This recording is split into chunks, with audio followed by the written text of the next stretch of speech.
You are on the punchline with James Dominguez and Kelly Pavlik. Welcome, everybody. Kelly Pavlik's on his way in right now. He was out taking care of some business real quick for the show, and he's back. So it was my chance to shine. I guess it's over now. Welcome back, Kelly. Did you get it back? Yep. Cool. Today on the show, who do we have? Who? We have Paulie Malignaggi. Paulie Malignaggi. Everybody knows who he is. We have from Ray Donovan. We have Dominique Columbus. And then we have a special guest. Are you going to say who it is, or are we just going to do it when? No, we have a special guest. You can. I'll set it up. All right, guys. Just a couple weeks ago, Kelly got me with my special guest, Greg Dukes. So this week we got Kelly with one of his special guests. Oh. There was a fighter. Caller. Our caller's in. Hello.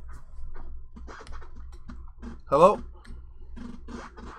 Hey, how you doing today? Doing good. Is this Dominique? Is it on the right side? Just that. Yeah. No, it was on the right side. Yeah, hold on 1 second, Dom. No problem. Can you hear us?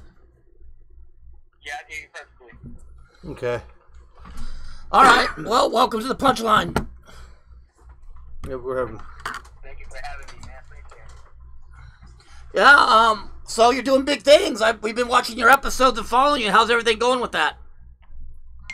Yo, man, honestly, everything is so amazing. It's taking things one day at a time, to be honest with you. Wow. I mean, right. You know, I was telling Kelly the other day watching your show how impressive you are as an actor. You know how seasoned you are. Thank you, man. I appreciate that. Then I used to box growing up, so like a lot of times, like growing up, like I wasn't boxing, I wasn't acting boxing. There's no plug in your computer. Turn it on. Power it. Yeah. Man, and so what's it like working that show with everybody? Yo, honestly, it's a dream come true. And the reason why I only say that is because a lot of the actors that I work with on the show, they really teach me how to lead by example.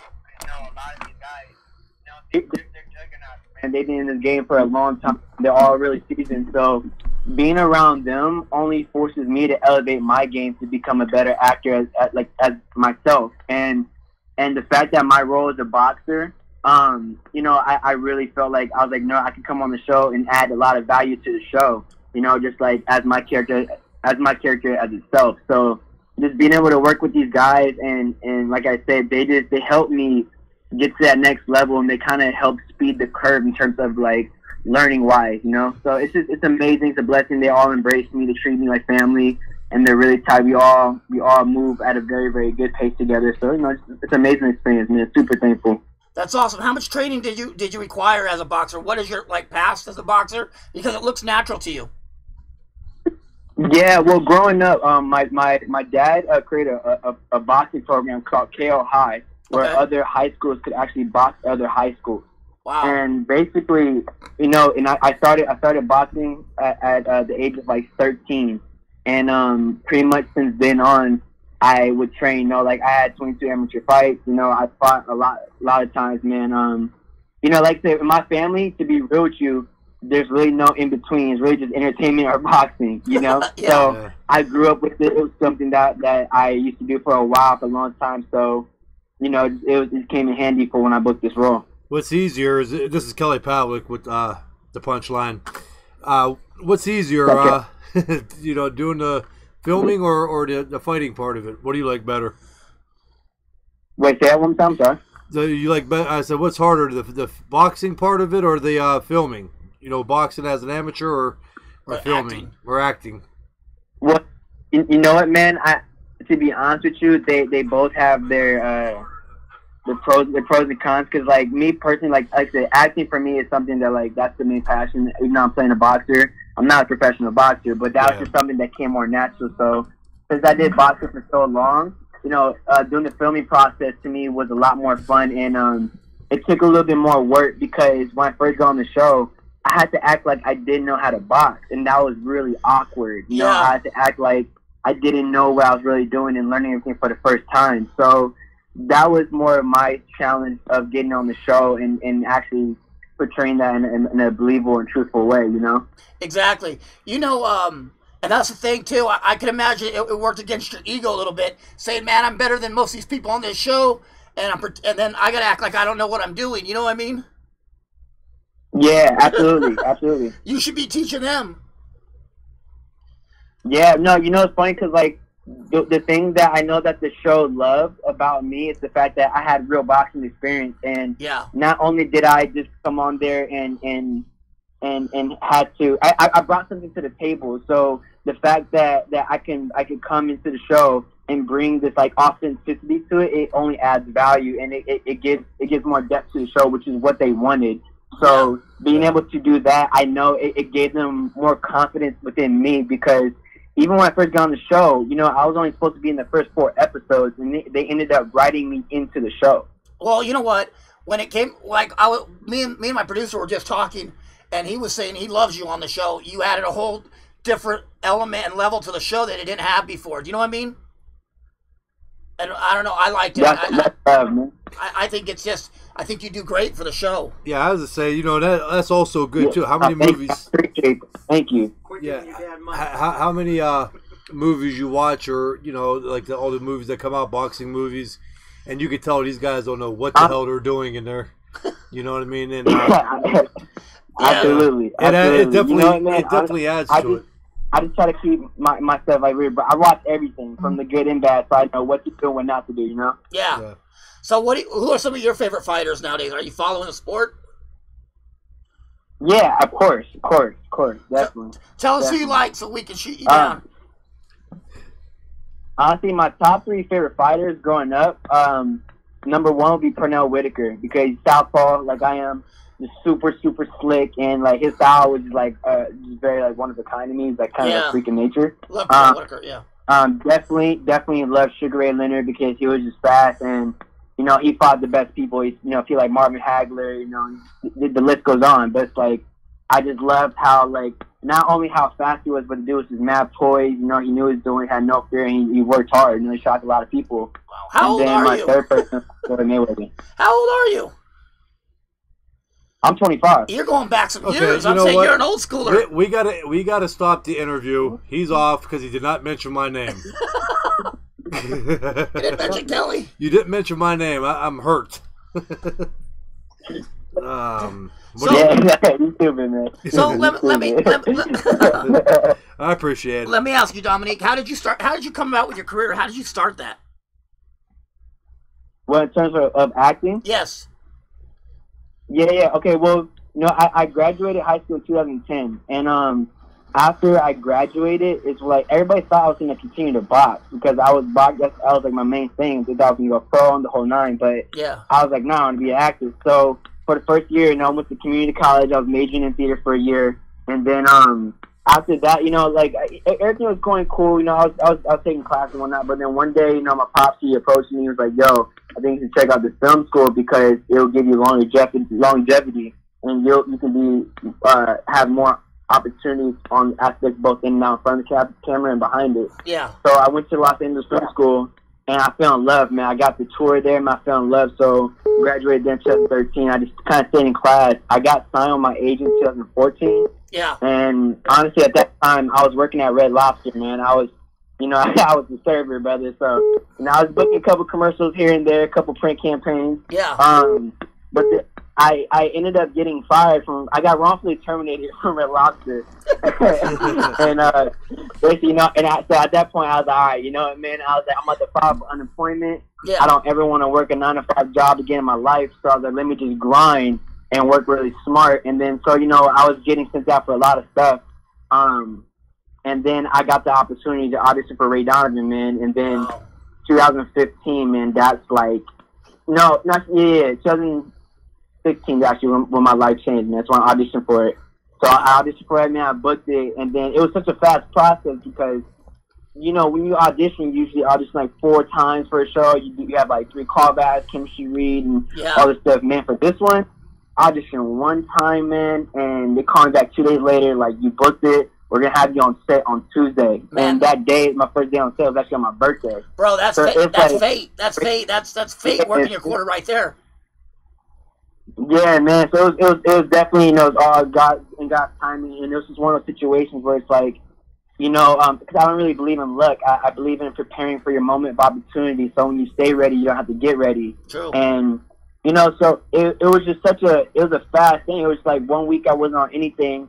Next week I'm on radar on the biggest show for the first time on set on that level that I've never been on. So I was like, oh, I gotta bring some shit to this. I gotta be on my P's and Q's. I have a big opportunity. Oh, you know? man, I would have hated to been you that night before trying to wake up in the morning, been nervous all night for that. No, you know what, man. You know what, and I know you know. I know you know from like the past from like a previous fighter too as a fighter now. It's like I was excited, like you know, like I kind of had a little bit nerves, but I was just ready. Like I know I was ready. I did all my prep. I did all my work. Like I felt super ready, and I was just more eager to finally get going because this is something. You know, I have been putting a lot of work into, you know, like now it's been like 7 years for me, like on this journey. Yeah. And, you know, for me, I have a dope vision board in my crib, and I have like a really cool like goal sheet right next to it. Okay. And one of my goals for that year was to manifest a recurring role on one of my parents' favorite TV shows, and that happened to be Ray Donovan. Well, you know, so like I focus a lot on energy and putting good things out so you can attract that, and then just keep going along in that vision, you know? That's amazing. What do you have coming up soon? Anything else going on? Any other projects? Yeah, I have another film called LAbyrinth that I did with Johnny Depp. It comes out sometime in hopefully November. There hasn't been an official release date, but I know they're trying to gun for November. That's awesome. But it's about how Notorious B.I.G. and Tupac got killed, and it's through the story of the investigator, which is played by Johnny Depp, and it's starring Forrest Whitaker as well. Wow. Jeez. That's crazy. Yeah, man. Yeah. Yeah. Oh, and by the way, yo, hey, Paulie. Hello? Hello? Yo, Paulie, is Paulie there? No. No. Not yet. Oh, it's just Kelly, right? Yeah. Yeah. Yeah, my bad. No, because I think one of you guys might actually know my pops, by the way. He's right here with me. His name is Dominique Columbus. Oh, yeah. Yeah, he just wanted to say what's up, man. He's right here right by me, man. He's gonna say what's up. Wow. Tell him we said hi. Yeah, man. But yeah, that's just pretty much just the history of everything, man. Man, you know what? Like I said, we're honored to have you on the show. You know, you're one of the big time guys out there now. What an honor for a young actor, and to be where you're at. Like I said, we're honored to have you on the show, and we'd love to have you back talk boxing with us anytime. Yeah, truly. I mean, and that's absolutely. Yeah, I mean that's an honor to have you on. Congratulations with all your success. You know that's badass what you're doing. So just keep it going, and you know we'll be looking forward to seeing you and more. So hey, definitely no. And Kelly, thank you very much for having me on the show, and just even the time out just to even talk to me and want to learn more about my story, man. I hope whoever's listening out there gets really inspired by just believing your vision and going after what you want, because I was a kid, man, like I didn't have any other credit, and just understanding how to work smart and really have full belief in what you want. You'd be surprised on what you can manifest and what you can accomplish. Because, one of my favorite things to say is that your life is your message to the world. And if your presence doesn't make an impact, then your absence won't make a difference, So you want to make sure, with everything you do, you want to continue to make an impact and continue to help people move forward and don't be another dream killer out there. So everything I do, man, it's just to lead by example and just to show what's really possible just through my actions more than through my words, So the fact that you guys see and recognize that and show the love and give the good energy you did to me, man, it's very, very much appreciated. I very much appreciate that. Okay. Yeah, that's amazing. I think your just whole attitude is amazing. That whole power of law of attraction. I just think that's awesome. And like I said, it's an honor having you on. I would love to have you on again if you're down for it. Absolutely, man. Thank you. Oh, definitely. Thank you, Kelly. I appreciate it. No problem, man. We'll talk to you, bud. Thank you. Thank you very much. All right, you guys have a good one. All right. You too. All right, you too, man. All right. Well, that was interesting. That kid has his shit together. Yeah, he does. Kid's a nice kid. I mean, and the thing is, he fell into I hate to say this, but he already fell into I shouldn't say hate to say it. He fell into a great spot now. I mean, I guess he's at the point that... He didn't fall into it. He prepared for it. he prepared for it, but he made it. He made it to the big spot. Oh yeah, where yeah, everybody wants to make exactly. it. You know, he's on the Ray Donovan, and then obviously he stated about the movie that he's doing with Johnny Depp. Johnny Depp, and you don't get there by not having talent. You know, I mean, the kid. He did another one called. He did another one about basketball. I was watching on Netflix, just kind of studying up on the kid. Yeah. Kid's talented. Oh yeah. And then I've seen I've seen him on 3 or 4 episodes of Ray Donovan. I wanted to ask him about his dad. I mean, why is fucking. Yeah. Why his dad's coming in the picture? Giving him money. You gotta stop giving that fool money. No, but that's what I was trying to say. Though that kid made it though. I mean. He's there now. He's on those big shows and playing with who do you say else? Forrest Whitaker. Forrest Whitaker. In the same movie with Johnny Depp. Dude, and then Liv Schreiber is just huge, and John Voight. That's Angelina Jolie's dad. Yeah. John Voight's so sick. I mean, that's huge. But the kid is a really good actor. He is. Yeah. Really good. He is an amazing actor. He became one. Pooch Hall was my favorite until this kid showed up. Was there anything you wanted to ask him? You could have, Justin. I would have. You guys were just monopolizing. I'm sorry. I'm just peon. I can't. We buddy fucked him. Listen, yo. He's calling us Blue Falcons, like buddy fuckers, right? Yeah, this is your gig too. I mean, if you want to jump in, man, just come over and say, "Get the fuck off the mic." Why don't we call Paulie? I'll get him next. Let's call Paulie up. We're gonna see if Paulie's home. What do you guys think? He told me. I feel. See, here's the thing. Paulie had a flight to Rome, and I was supposed to message him a half hour ago. You didn't. But unfortunately, I didn't remember that. But we're gonna give him a shot. Arkansas. I hope he. If not, I'm sure we'll catch him later. Right there.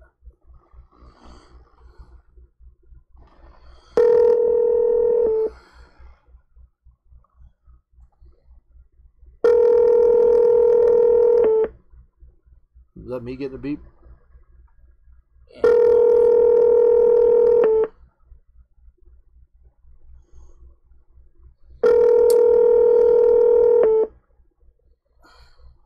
Well, it's going to be interesting to see who's beeping in.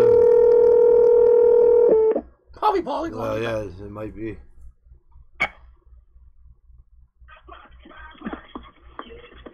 Hello. The mailbox is full and cannot accept any. Well, maybe he'll call back. We'll see if we get lucky. I think we miss each other. Right there. Oh, no, that's who called him again. All right, well, we'll see if he calls back. Like I said, the big thing was he was on his way to the airport, and he said, getting to his terminal, when he got there, he would give us a call. Give us a call. I think he just tried to call us at the same time, though. So. Yeah, but he'll call back. I mean, he's probably just getting to his gate. Yeah. So, anyways, what else do we got going on? Well, we have the fights coming on the 9th. We got some fights coming on the 9th coming on. What about that card? What is that? The 14th. Man, that's a nice card. Eric Lubin and Charlo. Yeah. I like that. And then Laura and who's the other kid from Laura's fighting is I don't know. Fuck. I can't remember his name. I'm so wrapped up in us going to Vegas for this Canelo fight. I think that's going to be interesting. That's going to be fun out there to get around. I think it's going to be interesting getting you to the airport. Yeah. Yeah, it's going to be there'll be a lot of people out there. Obviously, it's like a family reunion. Yeah, big fight, but it's going to be interesting to see. It's going to be fun. To be the last couple of fights we went to. We got to the weigh-in, but we got there. It was already over. Yeah. To get to this weigh-in, I think we're going to take the shit that we got, our little recorder and everything else, and fuck it. I mean, I'm going to get some interviews out of people. Why not do the same thing to them as they do to you? I'm going to fucking if they don't like it, they're going to have no choice. I'm going to put that motherfucker right in their face. Put it right up their fucking ass and make them talk, right? Canelo! Diablo! ¿Cómo está? ¿Qué pasó? ¿Qué pasó, amigo? That's what we're going to do. It's funny. What's this? In-house USA debut. Inoue, you're right, Josh. Thank you. Inoue, one of my favorite young fighters, man. That guy's a monster. Yeah, he's tough. He's going to be interesting to watch on the way up. Inoue's going to be one of the pound-for-pound guys. Watch and see. Estrada. Roman. No, I think Chocolatito wins. I think Chocolatito won the first fight. The rematch. Remember when he fought? And, what else we got, too? We got that one going on. But there's some fights this weekend, too. some good ones this weekend. That's the Inuit one. Yeah, well, that's who I want to watch. Yeah. There, that kid. That kid's the second fight on the card. I don't know who got this weekend, man. Like I said, it's hard for me to keep up with. Well, there's Paulie. Oh. Paulie, guys. Hey, champ, what's going on? What's up, champ? How you doing, buddy? I just going through security. I just got through. Yeah, that's what I figured. You guys good?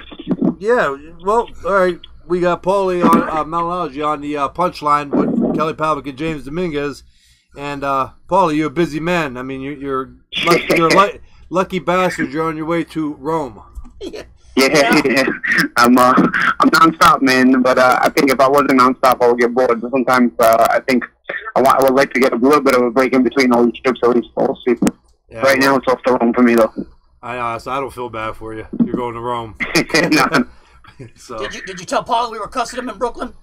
No, I didn't. What happened? We were cussing you in Brooklyn, Paulie. We stayed in a crowd. Oh, yeah. We stayed in crowd. No, yeah, I just left Brooklyn. I just left Brooklyn now, man. Oh, yeah. Well, off to Rome. I'll be back Sunday, but off to Rome, man. So it's usually like, I'm usually traveling at least half the month, man, most of the time. We were in But, Brooklyn. like I said, I think I would be bored if I didn't do it, too. Yeah. So, I mean, it's got pros and cons, you know? Well, when we were in Brooklyn, we stayed in Crown Heights. Me and Kelly did. And we're like, why did... breaking up. Can you hear us better? I said when we were in Brooklyn, we stayed in Crown Heights. And Kelly's like, Paulie should have told us, gave us a better area to stay in. I did not say that. No, Benson. I mean, it all changed now anyway. You know what I mean? Like, I'm from Benson, so either way, I mean, Crown Heights, all that, it all changed. The neighborhood's all different from when I was a kid. Yeah, we liked Williamsburg, though. What happened? I said we liked Williamsburg. Yeah, well, Williamsburg really changed. I mean, I don't think anybody's from New York or Williamsburg anymore. All right. Honestly. No joke. I don't think there's one real New Yorker in Williamsburg anymore. Maybe unless they move from Long Island, you know? Yeah. But I don't think everybody in Williamsburg is not a New Yorker. Crazy. But hey, man, the area is nice. I'm not gonna lie. You know, compared to what it was when I was a kid, the area, they changed that area real good, man. Yeah, well, everything changes, though. I mean, the Youngstown here. The Youngstown change? Yeah. Oh, yeah. I don't even... that's how I talk about Benson when they ask me if their Benson change. Yeah, oh, yeah. Totally different. Yeah, I don't even know where to get into with that with you, bud. But, yeah, Youngstown, yeah, it went from very good to worse for wear. So, but, yeah, man. So I wanted to talk, just, seeing what was going on with Paulie. What all you got going this day and age, man? No, nothing, man. Just finally finished that zoo of a whirlwind press tour and then press training camp with McGregor, or whatever part of it I was there for, and then the fight, Yeah. Excited to be a part of it with commentating and whatnot. I ended up being a part of it.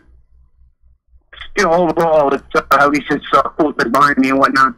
And then I can move on to other things, But it's been a busy summer for me, man. The one regret is usually I do go to Sicily for some vacation time in the summer, and I didn't get to go because I got busy with all this stuff. So it's summer. Yeah, Sicily's where I want to take my pops to, but eventually in due time. Yeah, man. Like I said, I seen that you're busy as hell and everything else.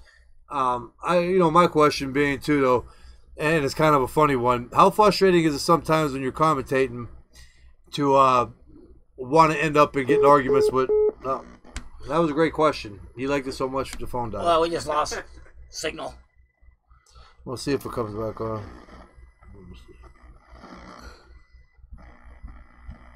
We have a terrible signal. I think part of it's the rain. I don't think it's ours. No, it's the rainstorm coming up. No, hey, no, him. I'm from his side. Oh, is that?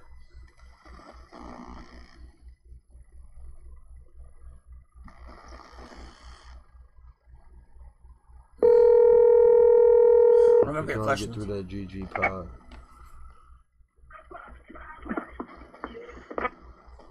The mailbox is full and... Well, he'll call back. If not, we had a bad reception anyway. But we can answer some of these questions then. How can Canelo get through that GGG power jab? Keeping his hands up, moving his head, just like anybody. Try to get him into the later rounds, middle rounds. Again, I'm going to stick to that. Triple G kind of seems to fade by the middle rounds. So does Canelo, though. He does, but you know what I think for as far as power-wise, with the power that Triple G has, I think he might be all right with that, though. Yeah. I don't think he fades as much as Triple G, but a lot of factors play into it. That's a good point because he's also going to be in there with a bigger, stronger guy too. But he's also being not in there. He's not having to cut weight like he used to, and that will wear on you, make you tired too. Yeah, that's true. I mean, there's a lot of different. That's another thing. I hear some of the dumbest fucking shit about this fight. Like, Canelo has no defense. He sits there like a fire hydrant and takes shots. When? When does that dude not? There's Paulie. Right. All right, man. We're back. Yeah, sorry, man. Oh, that's cool. Moving over here, trying to get my way through the airport. I guess I'm going through some parts where there's less service, you know. Oh, it's okay.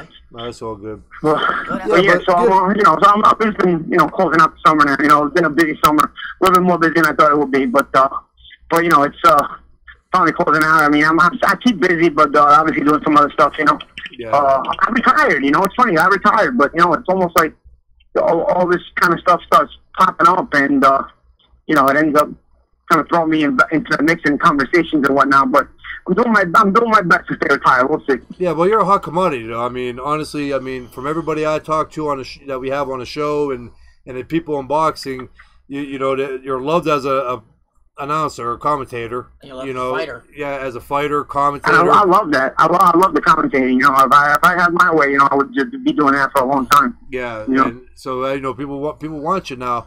But that's what I was going to get into with the question. It was actually a funny one. When you're commentating, and I know you got to answer this nicely, but do you ever get like irritated and want to like really sit down and explain to somebody how boxing is when you're commentating, and they're sitting there kind of arguing with you? Yeah. Yeah. I think you noticed it on the pay-per-view, right? Yeah, man. That was a touchy one, man. I kind of bailed on the conversation, because I knew I was right, and it's hard to explain to people. I wasn't too thrilled about that little argument with.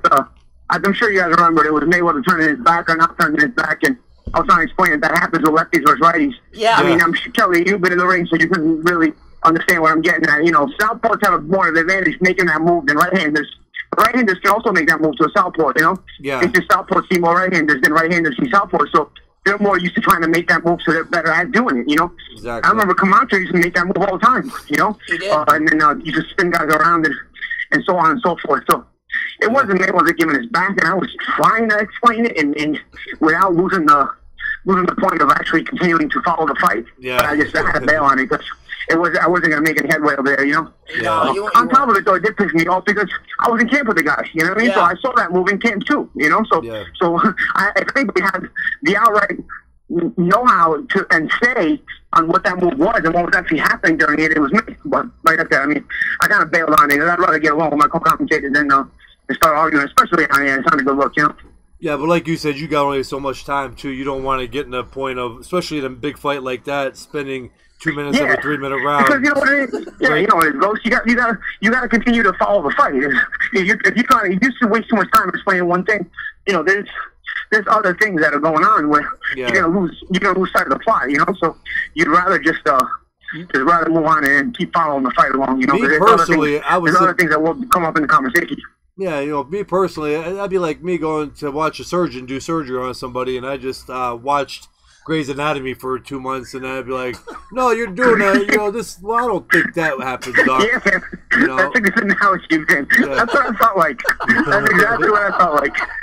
Yeah, but no, I understand. You got to watch how you word, especially again with your status on commentating and the fans that you got that like you commentating and watch it. Yeah, you do the right thing, man. You go about it the right way. I think the reason. Yeah, I think the reason. I try to take the. Go ahead. Go ahead, Paulie. I'm sorry.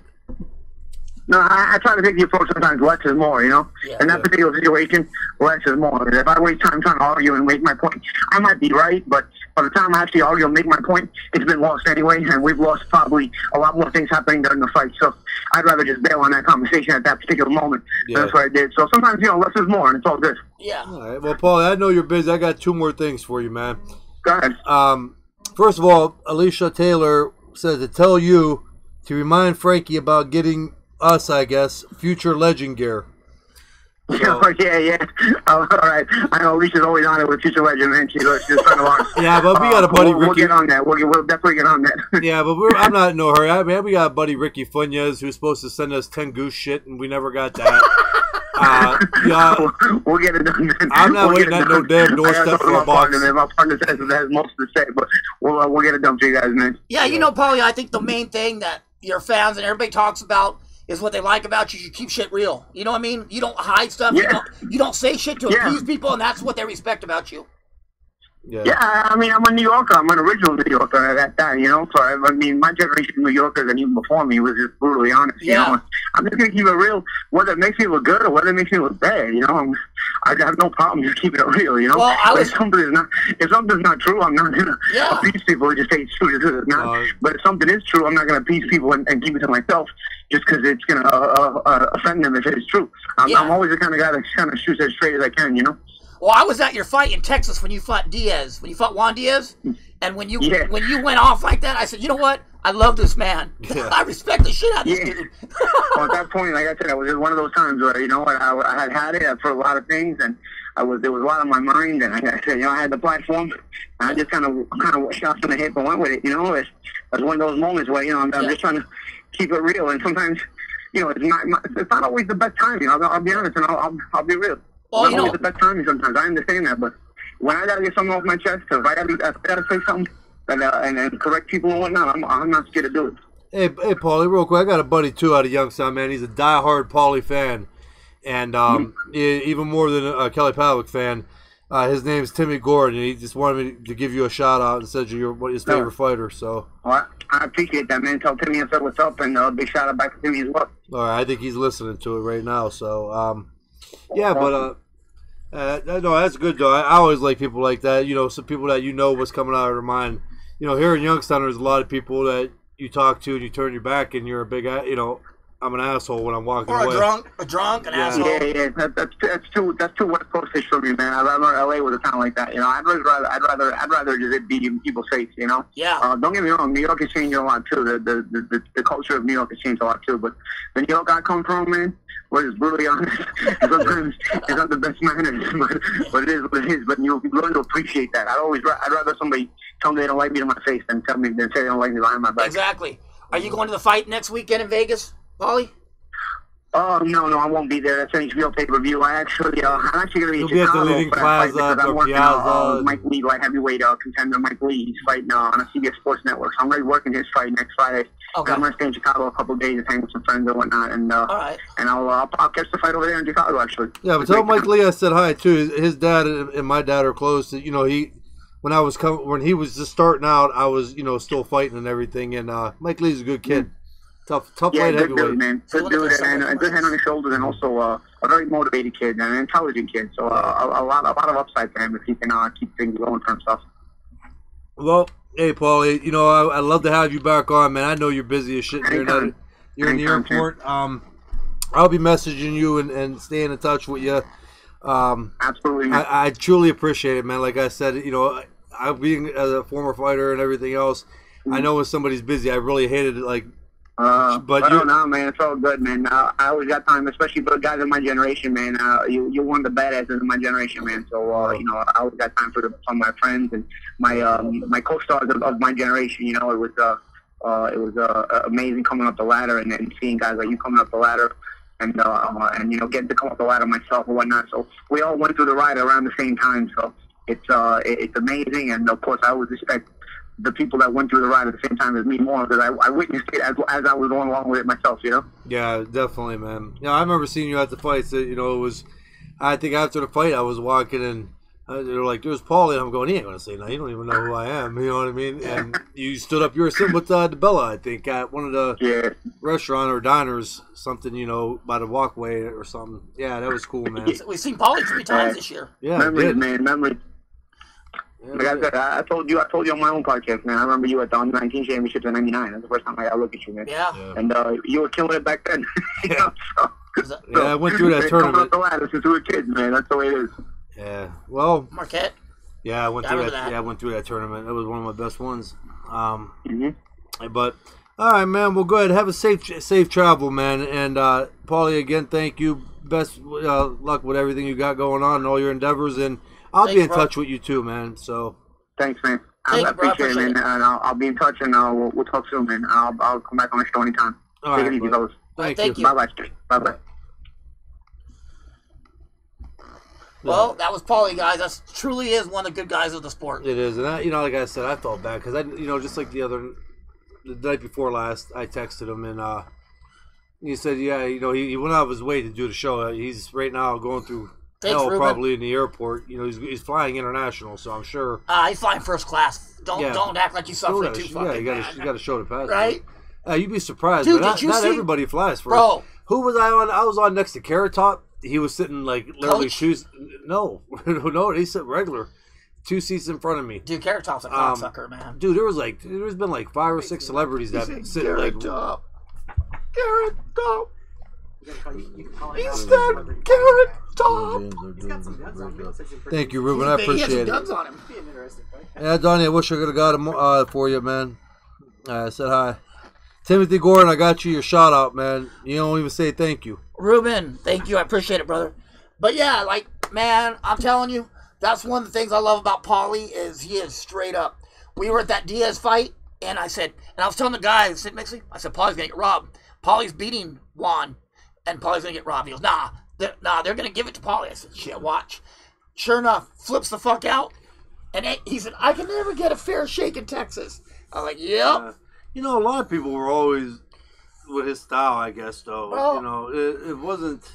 Yeah, but you ain't getting a fair shake with the Coles. I liked it, and I just got an argument with that, not even with Paulie involved in it. An argument about the Mayweather Pac fight. And then it led into like the Lomachenko-Rigondeaux fight coming up, and I said, if you know boxing, because everybody's saying, it's going to be boring as shit, this, that. I said, if you know boxing and you're a huge boxing fan, you're going to love that fight. Yeah.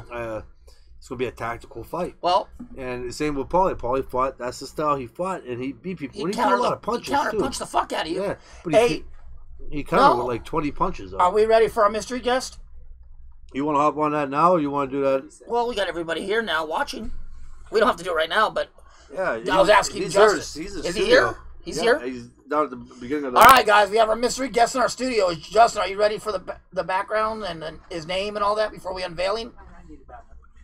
Justin needs a minute, guys. Good help is hard to find. Good help is hard to find. I can see it in your eyes. Well, I'm going to tell everybody who it is. I'm going to lead in the story, guys. What's going on with this, okay? What happened was, a couple weeks ago, Kelly and my compadre, Damon Martinez, decided to bring somebody from my past up. Old Greg Dukes about how he beat me. So, since Kelly hasn't been beat much, I'm going to go ahead and I went out on my past. All right, I'm going to go get him and have him come up. I went out on Kelly's past. I got to find a way to get over How's he get over this? There he goes. Not a lot of room in here for my big ass. Well, I went out on Kelly's past, and I pulled out Andrew Hartley from Arkansas. Andrew Hartley has a record of, 2-26, 2-27? He'd been calling Kelly out for 3 years from Arkansas. So what I'm going to do is, we're going to bring Andrew Hartley in the studio and see what he has to say to Kelly in person. Kelly's going to step out. We're going to separate him so there's not any bad blood. But I'm going to interview Andrew Hartley. What do you guys think?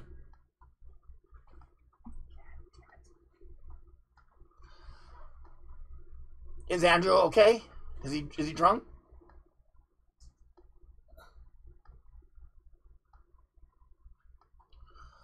All right, guys. Yeah, he's coming. He's coming. The old Hartley man from Arkansas. We're going to interview Andrew Hartley. And I'm pretty excited. Not every day you meet a guy that's 2-27 and still has hope. You know what I mean? Oh, yeah, CJ, he called him out on YouTube for 2 or 3 years about breaking Kelly's jaw. So Kelly went out and we got him. I'm here. All right. We got Andrew Hartley. Ow. Oh, man.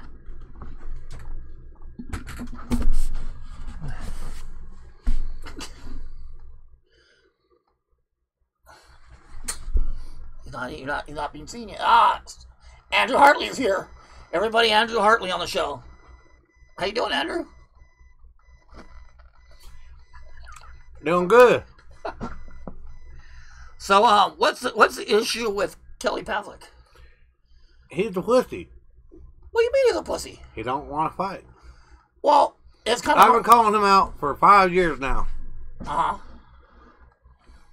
Yeah. And It's kind of hard though. They can't make that fight overnight because you're 2-27, right? And Kelly's 40-2. Well, that's the thing, man. I've been working on it a long time. I've been calling Kelly out, and that's before I had 27 losses.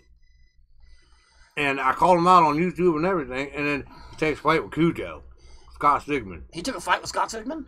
Yeah. Just Sigmund beat him though, right? Did Sigmund beat you? I didn't fight Sigmund. Yeah. Oh, I thought. Never mind. Okay. Kelly Paddle fought Sigmund. It tracks. Well, I was calling him out. I called Kelly out over and over. Yeah. I even got an argument on Facebook with him. Well, I saw that you were in front of that fancy van, in that trailer. Yeah, I saw that. Yeah. I won that from one of my earnings in my fight. Really? How much did you make for that fight? $700. $700, huh? Yeah, but I don't got many people to pay. Yeah, you don't have a big team and entourage. You try to keep that low key, right? You're low key. So what do you do for your training? What's your training consist of? Because I know there's not a lot of gyms out there in like where you're from in Arkansas. You're out from like the Ozarks. Well, training camp's good. That's why I wanted to fight Kelly Paddle, because of my training camp. Yeah, what do you do for training camp? Push hay. Anything else? Ride bulls. And I run. What do you do for sparring? Please tell me you don't beat women. No, I got big meat sacks from the cow. I hit them. Oh, shit. Yeah. So tell me, I run a lot too. You run? Mm-hmm. What was that fight? What was your last fight with Charlie Z like? Well, I got robbed. Really? Because Charlie Z, he said you were easy. I mean, to beat, and I was like, no. I said, now you give me a real ring with real equipment and a real ref, I win. Charlie beat me because I didn't know what was going on. Yeah, big Arkansas Razorbacks fan, I see, aren't you? Yep, I remember. I love the Razorbacks, Arkansas. Kelly, I remember when he fought Taylor. Taylor had the Arkansas trunks on. I was mad. That's why I wanted to fight him. Why? Because he had Ohio State trunks? Yeah, because Ohio State beat Arkansas. Well, and that was the same year that they played in football, too. Yeah, they did. They played a bowl game, right? Sugar Bowl, right? Mm-hmm. Yep, I remember that. Yep, Arkansas. I want to get back to your fancy van of yours. Is it for sale? No, I need that. Training vehicle? Training vehicle? Yeah, sometimes. Are you like your camp like Ann Wolf's camp where you put equipment on the vehicle and he chases it all over the yard? No, it's pretty much I live in there and everything. Oh! Yeah, sleep and eat. Yeah, but it's a nice van, though. That was a hell of a buy. You got a great dentist, I can see. Show the fans that you're a dentist. Wow. Yeah. I get picked on all the time, but that don't faze me about it, though. But you need a mouthpiece? As a matter of fact, when I was on Facebook fighting and arguing with Kelly, he kept picking on my teeth. And I said, that don't bother me. I said, I still whoop your ass with one tooth or not. You said you break his jaw with one punch, right? I'll break his, yeah. That's what you said, you break his jaw with one punch? I know I got the power, and and everybody makes fun because of Charlie Z, but Charlie Z didn't beat me. Like I said, you give me a real ring, a real glove, I'll beat his ass. Nobody wants to fight me, man. I'm a journeyman that can fight. So what are you saying? Are you saying you're like Emmanuel Augustus or a fighter like that? I'm probably better than him, man. I'm from Arkansas. Well, you've been shot in the head. Of course you're better than him. Yeah, I'm from Arkansas. I'm tough as they come. Well, Jermaine Taylor's from Arkansas. They call me Aunt. My last name means Hartley for nothing because I got heart. Okay. So, since you flew into town, what are you doing while your time here? I'm here. Listen, I'm thankful for Kelly Paddle. He gave me this opportunity. Not every once in a while you get an opportunity like this to come on and being a tough, wicked person from Arkansas to get this opportunity to come on here. And I understand that I'm in Youngstown right now, but I still want to fuck them up. Well, I can't let you talk like that about my co-host. You know what I mean? Listen. This son of a bitch owes me a fight. So how much are you wanting to get paid? I don't give a fuck if he's been retired for 55 years. How much are you want to get paid for this fight? What purse are you asking for? Well, it better be more than 700. 701? Mm-hmm. $701? No, I'm not here to play games with you either. I'm here to make fights happen. And if you want to start getting loud with me too, what's your name? It's James. Okay, James. If you want to start getting loud with me too and making and poking fun, I'll step outside this vehicle right now. Or I'll do it right here. I'm here. I'm not here as a combatant, Andrew.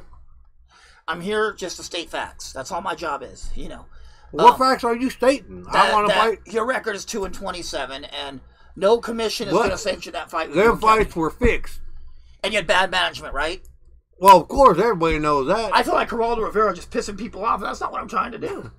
Well, you are pissing me off. I'm over here. I came to Youngstown for one thing and one thing only. Well, to do the show, too. Did you have trouble with the bus transfer on the Greyhound to get here? Did you have trouble changing buses? I did. I heard you did. Yeah, that was all right, though. We took care of that problem. But, was Kelly good about sending you the ticket? He did everything he's supposed to do, but that don't mean that I'm going to let him go on it. Is Kelly going to take you out to dinner? Are you guys going to nibble a steak together? I don't. Are you going to gum a steak? That's all I'm asking. You going to nibble that motherfucker? Listen, I already told you once. You want to poke fun at me, that's one thing. But I didn't come on here to be no damn fool. No. You do that well on your own, Andrew. No, what I want to know is, and the fans want to know is, when is this fight going to happen? Oh, I don't know. That's what I'm here for, damn. I know Kelly Fox under contract with Top Rank. Doing no better. What about this? What if we get you Greg Dukes? He called 2 weeks ago. I don't know who no damn Greg Dukes is. I'm not fighting him. He has a record just like yours. I want Kelly Pavlik. And he's That's from why Texas. I'm here. You guys are like Confederate neighbors, you know? Texas, Arkansas. There you go with the Confederate shit, too. I don't know. I came up here for Kelly Pavlik. Are you going to wear Arkansas Razorback trunks when you fight? I might. It all depends on how much they cost. Oh, they're a little expensive. Hey, Kelly, what did you pay for trunks when you fought? You paid about $5,000 for a set of trunks, you know. That's not cheap. Well, that's more than your purse. I'm not. Listen, I could get me a pair and have them put Arkansas on there. I want to fight. I know. So, where are you planning on eating tonight? I'm fixing on getting out of here tomorrow morning. I ain't got no money on me. Oh, no. We're going to take you to the plasma center and get you hooked up with some money. So What do you do at the plasma center? They're going to take some blood. They give you like $50. You're good to go for the bus ride back. What kind of blood? They're the kind that you spill a lot in the ring. They put it all back in. They do? Yeah, they take it out. How much they give you? $50. Oh, That's almost a quarter of your purse. Now, I'll get this Kelly Pavlik fight. I won't be talking about plasma. No, but but if you get in a fight, Kelly, I'll be talking about plasma 50-inch TV. You know what? I did see the video where you were asking for money for your cell phone. Listen, that was a domestic dispute. I know, but I want to tell you something. Kelly Pavlik and the Punchline pledged to pay your cell phone bill. That's what we did for you. You did? You did. Thank Kelly Pavlik. I don't know why y'all trying to get this fight not to happen. You know, what we're trying to do, we're just trying to point you in a more positive direction. Kelly's been out of the ring for 5 years. He hasn't punched a time card in 5 years. He hasn't punched a time card in 5 years. He's concentrating on the show. Well, he can punch me. Well, that's what's going to happen. I'll beat his ass. You're going to break his jaw, right? Yeah, I will. I saw that. I'm not worried about anything else happening in that fight. So, and listen, everybody talk all this shit. I'm a handsome dude, and I can fight. I know. I saw your girlfriend. I'm looking to get one of them endorsement things and make some good cash. You know, take care of my van and everything. An endorsement? Yeah. With who? Magic Smiles or something? Oh man. Magic Smile. I never heard of them. Are you poking fun again? No. I'm just not poking fun. I swear to you. Well, he was a good one, but anything else you want to tell anybody? Is this for everybody in Youngstown? Yeah, it's for everybody in Youngstown. They're listening. Y'all see Kelly Pavlik. I want to fight him. It's worldwide. Worldwide. You have more. This is the most fans you've ever had at a press conference. You can pretend it's a press conference. No, we had a lot of family in the Arkansas fight. Do you? Where at? My wife. Oh yeah. With my cousin. Same person. Mm-hmm. I got you. Yeah. It's legal there. It's legal. I think. If it's not, we're not going to tell on you. Yeah. My dad and my uncle too.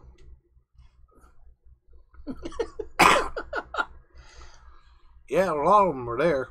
You'd be surprised how many family members you got. Oh yeah, I know. All related. Wow. So, are you wanting to fight here in Youngstown, or are you going to fight in Arkansas? I'll fight him anywhere. You don't want to fight in Arkansas? No, I'll fight him here. Okay. Pay me more money. Well, Are you taking the bus out? Or are we flying you out? Because I don't know. It don't matter. Way I fight, I'll run up here. Need be. All right, we done? Are you done? We'll go get his ass. It was great having you on the show. Kelly? He's gonna go fight Kelly, guys. All right, damn it. I ain't come all the way over here for nothing. All right, guys, that was the great Andrew Hartley. Obviously, that was the great Andrew Hartley. He left. All right, guys, if you have any questions, let me know until we get Kelly back. That dude is fucked up. He didn't even recognize me. He didn't? No. Where'd he go? He started walking down Mahoney Avenue. Look at this dude's walking like the bushwhackers. He's walking like the bushwhackers down Mahoney Avenue. This motherfucker, he's walking like this. Storm the hell out of here. Oh man, he said he was gonna break your jaw. He even said he was gonna beat me up too. Fuck Andrew Hartley, dude. You guys seen him. Like, I got anything to worry about. I'm not gonna give in to him. Yeah, he was screaming. He was gonna go look. I mean, I was standing right next to him.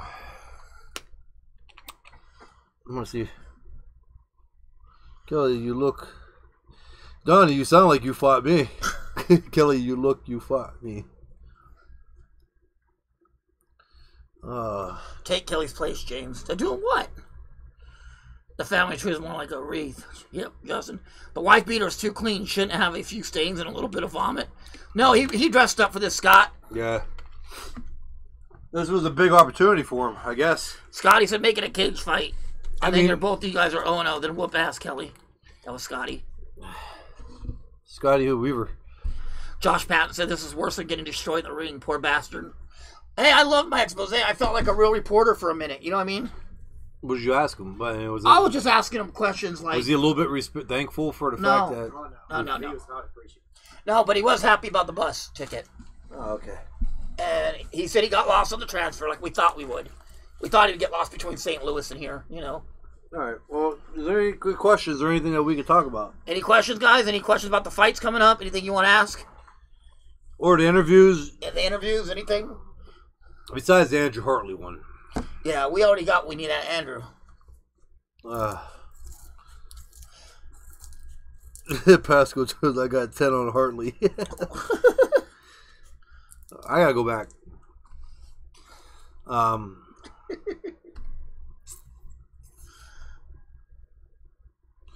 Yeah. That's all but going back on that, yeah, so, you know, that was the thing. Like today, I had a kid at the gym and talking about the Conor Mayweather fight. Mm-hmm. And here, you know, you get into it, he's talking about what he thought, how it happened, the fight was fixed. Oh, yeah. You know, and I told him, too, I said, dude, I was like, you know, it's actually not fucking funny anymore. People were saying that, too. Yeah. I mean, Conor has some serious, or not serious, but anytime with the brain is serious.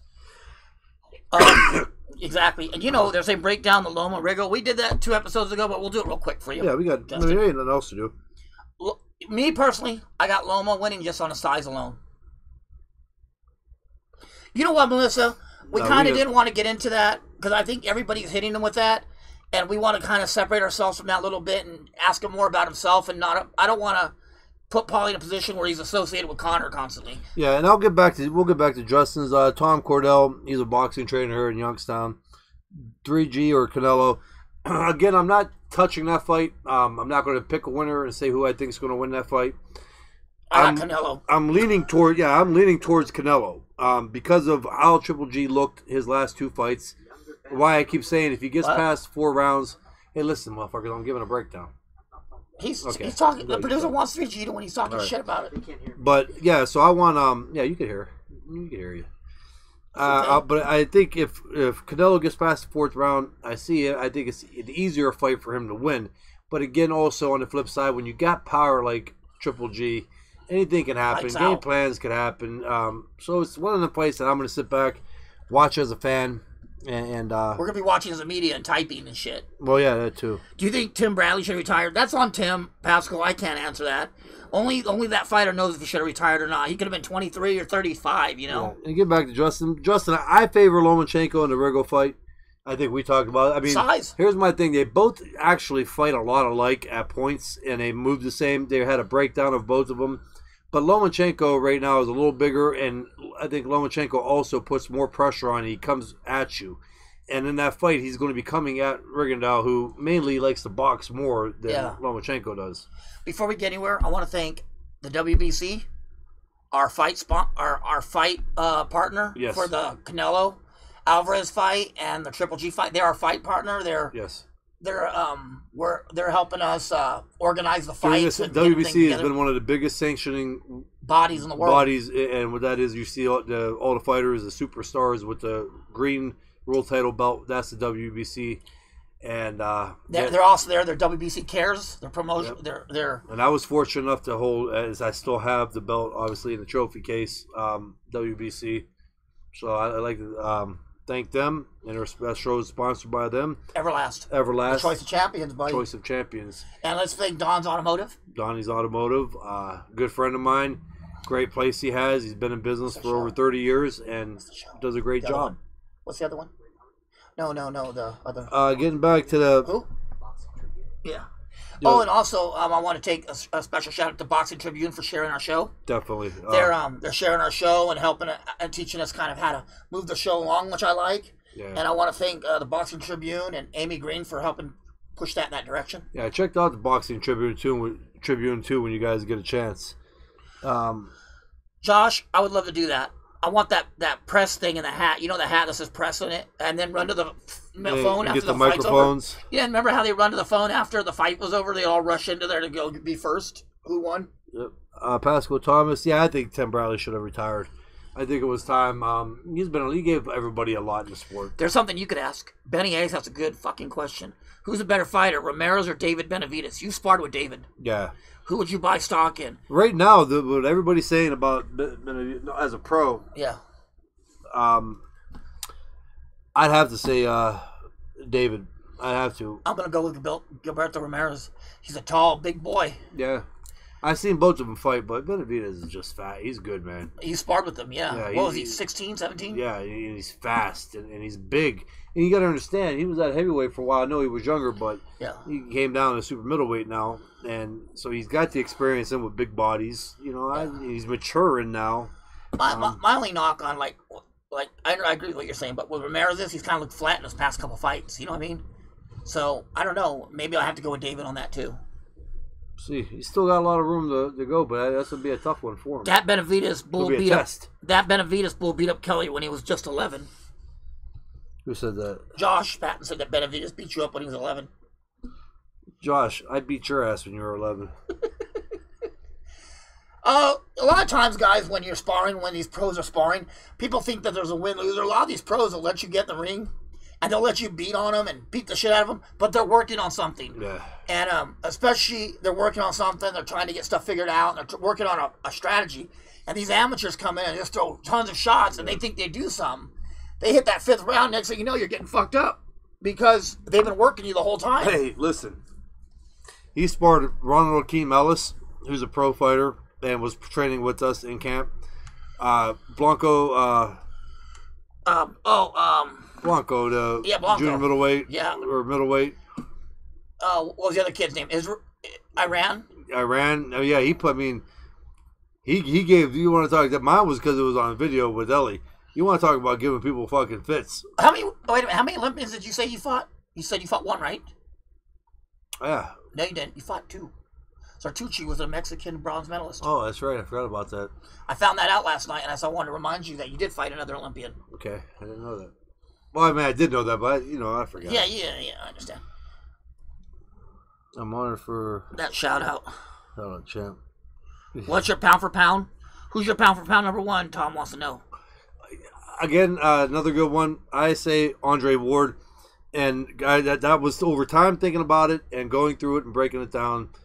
And even if the winner of Lomachenko and Rigondeaux, or no matter what, Crawford, these guys got to go in and not only beat a big name. Like Crawford got to beat Thurman, got to beat Porter, and maybe Danny Garcia, Spence.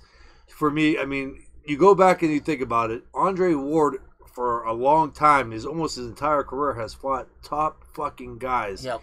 and beat them. A lot of them. I'm going to say Andre Ward as well. Yeah, you can't just take him because these guys going and win one big fight and dethrone him of that. These guys got to go in and earn what he has accomplished. Oh, exactly right. You're right. But I'm fucking weird. So I have 2 pound for pound list in my head. I have a potential who should be pound for pound in my own brain, which nobody cares about, and I have the real pound for pound list, right? Yeah. I'm like, Andre Ward. And then in my special pound for pound brain is like, it should be Errol Spence. Just on talent alone, you know what I mean? On who you think is most talented. So I'm thinking, am I the only one who thinks like that? Like, hey, do I have a special pound for pound list with Inoue and Errol Spence on it? That's what I'm saying. Yeah, because you could toss those up though. Like right now, after Andre Ward, in my opinion, my pound for pound, Lomachenko? it's up in the fucking air. Like people got to go out there and really like stomp down on their position. Right now, I think Crawford is the closest to just stomping down on that. But how can where do you put Crawford over? How do you put Crawford over Earl Spence? Oh, his past few fights. Spence fought pretty good his last couple. Yeah, but fights. who has he fought those past other fights? He fought Brooke. That was one, but go back. Now, see? Yeah. Crawford, when you unify the title, that says something. Well, because nobody really does that anymore because of the sanction. It has to give you some. That's why he dropped IBF, because he don't want to pay that sanction. That's what I'm saying. But a lot of people don't fight for him. You know, it's I don't know. That's what I mean. To me, I just can't. Right now, I'll give it another year and a half. Ward didn't fight for 2 years because of injuries. I'm not going to hold an injury against the guy. You know what I mean? Yeah, who said that? Josh, he's being a dick today. No, he's busting balls, but it's funny. Busting balls, yeah. And probably won't again.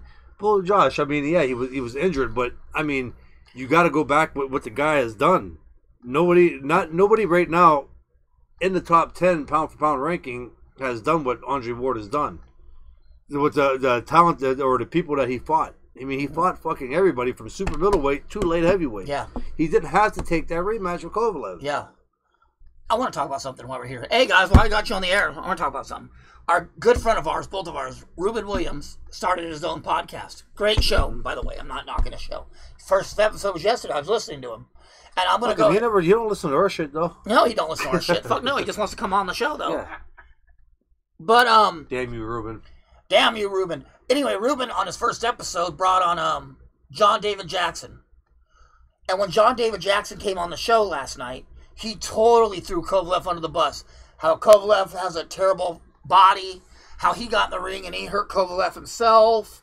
Now, this is Kovalev's trainer, mind you, right?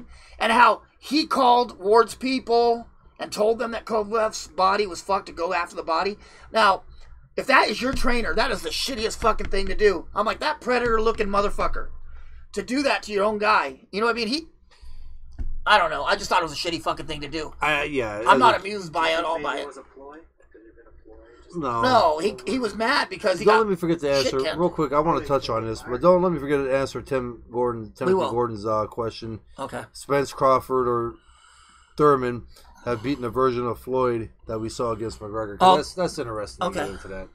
All of them but beat him. no, and not only that, like that it was ignorant, but you're also going to lose the trust of any fighter that wants to come and train with you because they know you're petty. Yeah, like you do something like that. I can't really hop into it because I didn't listen to the show and I can't even give an opinion to he was. I didn't hear it. And obviously you don't lie. Yeah. I know you tell it as you see it. I heard the show. As you heard it. Yeah. I heard the show. I will listen to him talk. And I mean you don't do that. I'm not going to sit here and beat him up over it, but I am going to say I agree with you. It's not cool. Especially you're a trainer, man, and your guy's in there fighting his ass off. He's doing the work. That man put money in your pocket, put food on your family's table, a lot, and then you don't fucking go and say, "Hey, guess what, Andre Ward? Go to his body because it's weak as shit." You know, you just don't do that. That's some fucked up shit. And I'm gonna say right now, it's fucked up. Scott Best, Edison Miranda. Yeah, you don't do Scott. You're a trainer. You gotta, you don't put your guys down because. You think they made you look bad or they left you or this or that. You don't do that. That right there goes to show that there's an underlying problem, and maybe it's the person who's casting the first stone. Look, I'll keep that shit real, Kelly. I was in camp with Kovalev for Kovalev Ward 1. I was in camp. I was there. Kovalev is not the nicest guy in the world. I'll be honest. I don't give a fuck. He didn't put no money on my table, right? So, but he's not the nicest guy. He's kind of a dick. He came into camp 225 pounds. His own nephew told us what he trained on. Yeah. Which was hilarious. But you still don't go. You don't go outside. You don't go and run. You train that guy, and you're right. That guy paid you. Yeah. You don't run him under the bus. Very good money. Oh, yeah, 10%, at least $100,000 on that fight. Yeah. But you don't run him under the bus. And then I mean, he wasn't there still training. He wasn't taking the fucking punches. He wasn't running the 3 fucking miles. He wasn't doing the dieting. I don't think Kovalev was running the miles either. Yeah, he was. Yeah, he was running somewhere else. He was running a liquor store. Timothy Gordon. Listen, bro, I want to answer that because that's a good question. Okay, do you guys think that Spence, Crawford, or Thurman could have beaten the version of Floyd that we saw against McGregor? Yes. Yes, but also Floyd is still bigger. He's a junior middleweight. Yeah, but honestly, the version of Mayweather, he looked 40 years old. He looked, well, I shouldn't even say, I'm going to take that out because it might have been the 720 days off. Yeah, it could have been. So I'm not going to say Father Time caught him at 40. He looked like he was 40 years old and took 720 days off. I think Spence beats him. I think Thurman gets beat, and I think Crawford gets beat. I think Spence is the only one that beats Floyd at that time, just on his size alone. And Scott asked, who would you say hit you the hardest? Miranda. Oh, Miranda. You still have PTSD, don't you? I'll tell you right now, and I'll put money on it. I bet you if they had a hitting thing, I say Miranda hit harder than Triple G at middleweight. Easily. Stevenson won't fight anyone, no. Kovalev, Stevenson. Who would you guys pick to win? It'll be a good one. Stevenson kind of gets a little tired throughout a fight, but he doesn't fight, and he picks people he can beat up on. Stevenson could actually carry some gas and get to the 4th round. He stands a good chance. Yeah, exactly. I always thought Pascal was the better fighter, just because but Kovalev said he might retire. He might. I mean, he hasn't made the best business choices. I think his last fight he didn't make anything. The Ward 2, Ward made $7 million, and Kovalev's trainer Egas did a pay-per-view deal instead of a purse. So there was only like 350,000 buys. So essentially, Kovalev made nothing for that fight. He fought for free. So yeah, I mean, I would want to retire too. I'd be pissed off at the whole system. And then you have your trainer go out and run you over. You know what I mean? Earl Spence, Tommy Cordell. You know what? I'm sold on the kid. James was sold on him before me. Well, I thought, and when I say that, I said, man, this kid, he's good. He's good. He's fucking good. But I was lacking. I don't know what it was. You just didn't watch him enough yet. Yeah, I didn't watch him enough. And see what he did to Kell Brook. I didn't think it was a great performance by either of them in that fight, but he won that and he stopped Kell Brook. And then I think the biggest thing was when we were at the weigh-ins, Tommy, and like James even said, and I seen him in person. That alone right there was enough for me to say, this motherfucker is a force to be reckoned with in the welterweight division. This motherfucker was big. He's a big fucking middleweight. I'm not talking about, he's a welterweight. I said, but he'd be a big middleweight. The kid was every bit of 5'11". Yeah, Tom. 5'11" and wide, like Julian Jackson wide, like big, and it fucking paws and big hands. And I'm going to get shit because I'm going to go to my Sean Porter rant. I think the only person right now at welterweight that could beat him, fucking Justin. You're getting everything. I think the only person at welterweight that could beat Spence is Sean Porter because of strength and natural size. I don't know. I don't know, Kelly. No, what I'm saying, I'm not saying that he would beat him. I'm saying out of all the guys. Yeah, but I think Spence is too strong for even him. That's what I mean. I think Spence beats everybody else, though. I mean, not Spence. I think Porter can beat everybody else in that division. I think Porter is just a big, strong guy, and his style that's why I'm ruins saying, people. Yeah. I think that's the only person because of his size. Right now. Somebody asked the other day if Mikey and Porter would fight. I said Porter. Mm-hmm. Porter beat Mikey. And you know how bad that hurts me to say it. I started almost crying. I'm like, I don't want to say Mikey. Well, Mikey probably walks around at the highest. 160. You think that high? 160, yeah. Okay, 160. And you got Sean Porter, who actually was fighting around that weight at the beginning of his career. Yeah, but he was cutting down from 185. You know what I mean? It's just a big size difference. I think Porter has one of the best nutritionists in the business too. I think that's another thing too. You have to have a great nutritionist to come down like that. Yeah. And not be weak. Well, but his height, for Sean Porter, that's why he. What is Porter, about 5'6"? I say 5'7", 5'8". Yeah, he wasn't that tall. So he should make 147 or 154.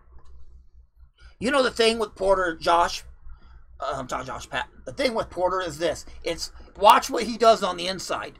When he gets you on the inside, he stuffs your punches. He'll put his glove against your body, and it locks your hands, and you're not free to do anything. And he uses that free left or right hand to beat the shit out of you on the inside. And you use a lot of energy fighting him off, trying to get him off you to get arm. And believe me, that fucking tires you big time. Come third, fourth round, your arms feel like you got sandbags on them, and that if you fight Sean Porter, you got to know in your head, you got to go in that fight knowing that you're strong enough and that you're conditioned, muscle endurance, not even so much muscle endurance to be able to fight with Sean Porter. It's one of those type fights. Well, look at this. Look, he beat Broner bell to bell. 12th round, Porter gets dropped. Porter gets right up and ready to go again. You're not going to stop that guy that easy. And Porter is, for all of them. And again, I'm going back on this, and James touched on it, so I'm not the only one that is going to sound, which I don't think sound ridiculous. If you know fucking boxing, Porter would have been one of the few people that I would take to beat Floyd. Floyd even 4 years ago. Yep. Because of his style and his natural size. Not talking about him being starting his career at 130, 135 and moving up like Floyd did and fighting him. I'm talking about a big, strong, athletic kid that was a football player. He started at 168. Yeah, started at 168. That is fighting at 147 and fighting a Floyd Mayweather where he is going to push Floyd into the ropes. He's not going to change. He hasn't changed for any other fighter that was higher. It hits harder than Floyd Mayweather, so he would keep his fucking face in Floyd's chest the entire fight. Let me say this too. Floyd has always had trouble with guys who are awkward, who are ill-timed. He's always had that trouble. Yeah. Maidana put it on him. Castillo put it on him because they were awkward and not timed. That you don't know when you get hit. Porter is the more talented of the bunch for that. Porter will throw punches from all these different angles and throw hard shots, every one of them. Yeah, they would, Josh. Yeah, in a fight like that, with the refs knowing how Sean Porter fights and everybody in boxing knowing how he fights, they will let that go. I don't know about Kenny Bayless. That's just not his style. Yeah, well, they can make a good argument with that because he's not holding anybody. Well, that's what comes down to that all comes down to the negotiating. Hey, we're not having Kenny Bayless in there. We're gonna put Steve Smoger, who let you die. And if Floyd says no, we are having Bayless, then Porter's thing is gonna be to tell Bayless, hey, listen, we're gonna be in his chest. We ain't grabbing. If there's no clenching or he's holding on, you gotta let him go. Let him fight. If his hands are free, let him fight. But I agree with you 100% that Floyd would have his work cut out for him at Porter even 4 years ago. Oh yeah, definitely. Fuck.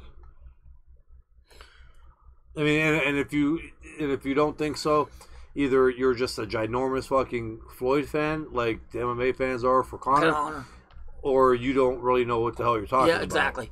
This is my cousin Eddie Kuhin. So I came in late. I don't know if you already discussed Canelo Triple G. Yes, we did. I think Canelo can beat Triple G. I agree with you, Eddie. I think Canelo wins. Kelly don't want to really make a pick because he really don't. He's on the fence. He don't know. So I'm leaning towards, like I said, Canelo. I think if Canelo could get past the fourth round, that he stands a very good chance of winning. Tommy, I have Floyd's number, but he just don't go on shows. It's kind of hard to get him on anything unless it's like a big time show. You know what I mean? And Tom, Porter does remind me of Aaron Pryor. Just kind of Aaron Pryor. Yeah, he does. Without the crazy eye and the drug problem. Yeah. Did I say that out loud? Yeah, you did. God rest his soul. Rest in peace. R.I.H., homie. Well, Floyd should get on. I mean, dude, today, what a fucking star-studded fucking... Fuck, we had a guy from Ray Donovan on today. Fuck, man. Yes, we did. And we had Paulie, who gets don't get bigger than Paulie Malignaggi. Shit. Yeah, I mean, that's a big fucking show. Oh, yeah. And it's only going to get better. I know some people that know some people. I've heard of some people that know some people. Mm-hmm. I hear that you know some people that know some people. I heard that. But forget about it. Forget about it. Forget. We gotta get some mob dudes on here, like old school mob Ginormous. guys. Like, forget about it. Yeah, forget about it, Shane. Right. We gotta get somebody from Sopranos on the show. Rumor is Triple G is having some real weight issues. Who knows? He might be. I haven't heard anything, Justin. He might not. Hey, listen, that's another thing in fights. Sometimes, like, boxing is funny like that, and your team will use any advantage that it could get. Some people may go and say, like, have the team go out and be like, dude, fucking Triple G's having a hard time making weight. Yep. So that way, the other camp thinks that he's really struggling, and they use that in their training camp, because sometimes, hoping mentally that fighter is not going to train as hard, like, he's going to be drained. That shit, I mean, there's always something, like, you'll hear some fucking crazy things in a camp. Ain't nobody going to know unless you're really there and you know what you're looking at the weigh-ins, and you can tell if you know what you're looking at. Josh Patton said, Greg Haugen, next guest, please, so we can hear about all the guys he turned trainers. That's a bitter old fucker. No, I'm good, man. He's fucking bitter. I'm friends with Greg Haugen because he's fucking bitter. That's a bitter motherfucker. Yeah, but no, I mean, he Greg's alright with my case. Do you see a pattern with Josh Patton? He wants only white people on the show. He wants ethnic cleansing of the show. Pretty soon. Yeah, you're gonna get us in trouble, man. It's 2017. We're gonna be getting blamed like. Hey, you're gonna see the Josh Patton and Kelly Pavlik show, and I'm gonna be gone. It's gonna be. Last week we had Mayweather. It's gonna have the old like Soviet faces. It's gonna be on you. It's gonna be everybody next time to say it. No, we had Mayweather. We had Jeff Mayweather on last week. I know. We got, we're going to be talking with Darnell Boone, Youngstown kid. The ethnic cleansing show. We're bringing on Slobodan Milosevic's son. Josh, we know you're just shit posting, but hey, we love it, man. Keep them coming. We're bringing on Slobodan Milosevic, and we're bringing Alice Hitler, Adolf's grand niece.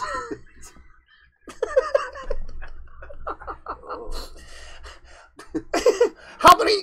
Hey, we're bringing Donald Trump's press secretary in because they just shot down DACA today, where you can be a student and still get kicked back to Mexico or be special. I said, "Fuck, man, Ray Beltran's pissed today." No, I think he's gonna be good. You didn't hear it today, did you? No. Trump shut that shit down. You don't matter who the fuck you are. But here's what I'm thinking, and I'll probably be wrong, but Trump is a huge diehard boxing fan too, and that's why I think they kept saying. I mean, I feel bad for Beltran because I think like his last 3 fucking fights. That was the fight to put him over the top. If he wins this fight, and that was actually the last 2 fights because the one before his last one was supposed to be. I honestly believe. I think Trump. I think he's been a citizen his whole time, and Bob Arum just keeps telling me he's not. Yeah. The next time you win, we got you, buddy. And then he just has his fucking new Social Security card and shit showing him. No, fucking knock him out, and this is all yours. Bob Arum would have been telling him, like, lying to him about the tax, you got to pay tax on that, taking his money. And then get Boom Boom Mancini. I'll leave that one to Kelly. If Boom Boom wants to come on, we'll bring Boom Boom on. You and him had a falling out. Me and Boom Boom had a big falling out. What you did to Boom Boom? I cussed him out.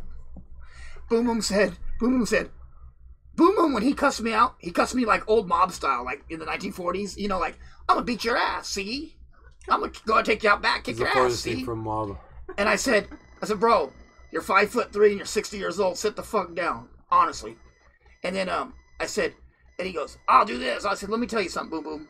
I said, I will pick up a brick and I'll split your fucking skull open. I don't give a fuck. And the hell were you guys arguing about? This fucking guy. He was bad mouthing Kelly, and I jumped in on my homie's defense. I'm close with Harry. I saw Harry at Giant Eagle, bro. Yeah. He was getting shrimp. Yeah, he goes, I watch your show. You lying bastard. You never seen an episode. Harry Roy he's a great guy. A clown. He's funny as shit. Kevin Irwin, boxing. I haven't, I haven't been on the amateur scene. Obviously, we got one kid, Popo Salinas, from Youngstown. Kid's loaded with talent, very good fighter, and me personally, I hope he wins a world title. To get that fucking spotlight off me. I would change his name though. Yeah, Popo. Yeah. Anything with that name connotates getting knocked the fuck out. Remember Popo Fritas? Yeah. Remember when Diego hit him and knocked his head between the washer and dryer? Right, yeah. He was Brazilian too. Yeah, he knocked his fucking head between the washer and dryer, didn't he? Yeah. It was curtains. It was well, yeah. I mean, right now the only thing drums with, and. Well, I kind of finished answering this I'm question. sorry. You were talking about a guy getting I was talking about between the Freak is getting dishwasher. fucking knocked the fuck out. Yeah. Kevin, yeah, no, but the only thing with Tim, I think right now that he's got to hurry up and make a move. He's been stuck fighting in Camel and Youngstown too long, and his record's built up, and eventually they're going to have to, he's going to get on like an ESPN. Not this network that he's fighting on, but he's going to get on like an ESPN, and they're going to make him fight somebody that can fight. Yeah. And but other than that, no, the kid's got the makings. He's a very nice kid, class act.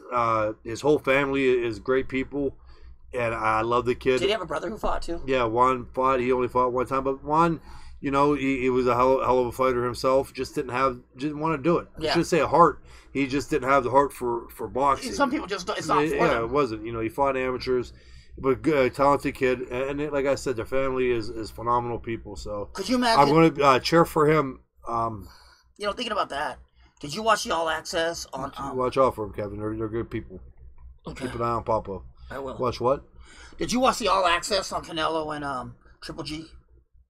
No, I haven't got to that. I was actually going to watch that tonight. They were talking about Triple G and his brother Max being a better fighter than him, and I'm thinking, damn. How good do you that motherfucker got to be if he don't even want to box? How good is he if he's the better Mox? Is boxing. He said his brother used to beat the boxing. shit out of him. Max, his brother just don't do shit anymore, but help assistant train him. How good is that motherfucker then? You know what I mean? If Triple G's killing people, and Max just on the sidelines going, "Yeah, I'm better." Well, Max. I'm just saving everybody from fighting. Well, Max is boxing.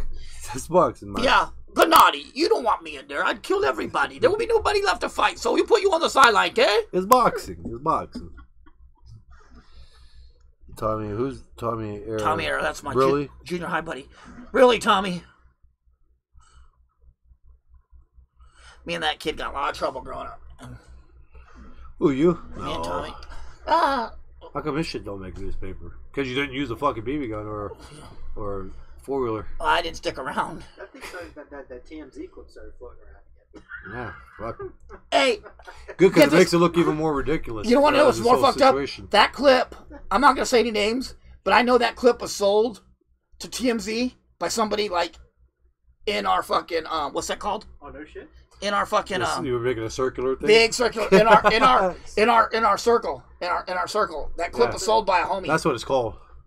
I couldn't say the name. I can't say the name because I don't. But I know that clip was sold by somebody in our circle to TMZ for get this for $9,000. But the video fucking shows that it was.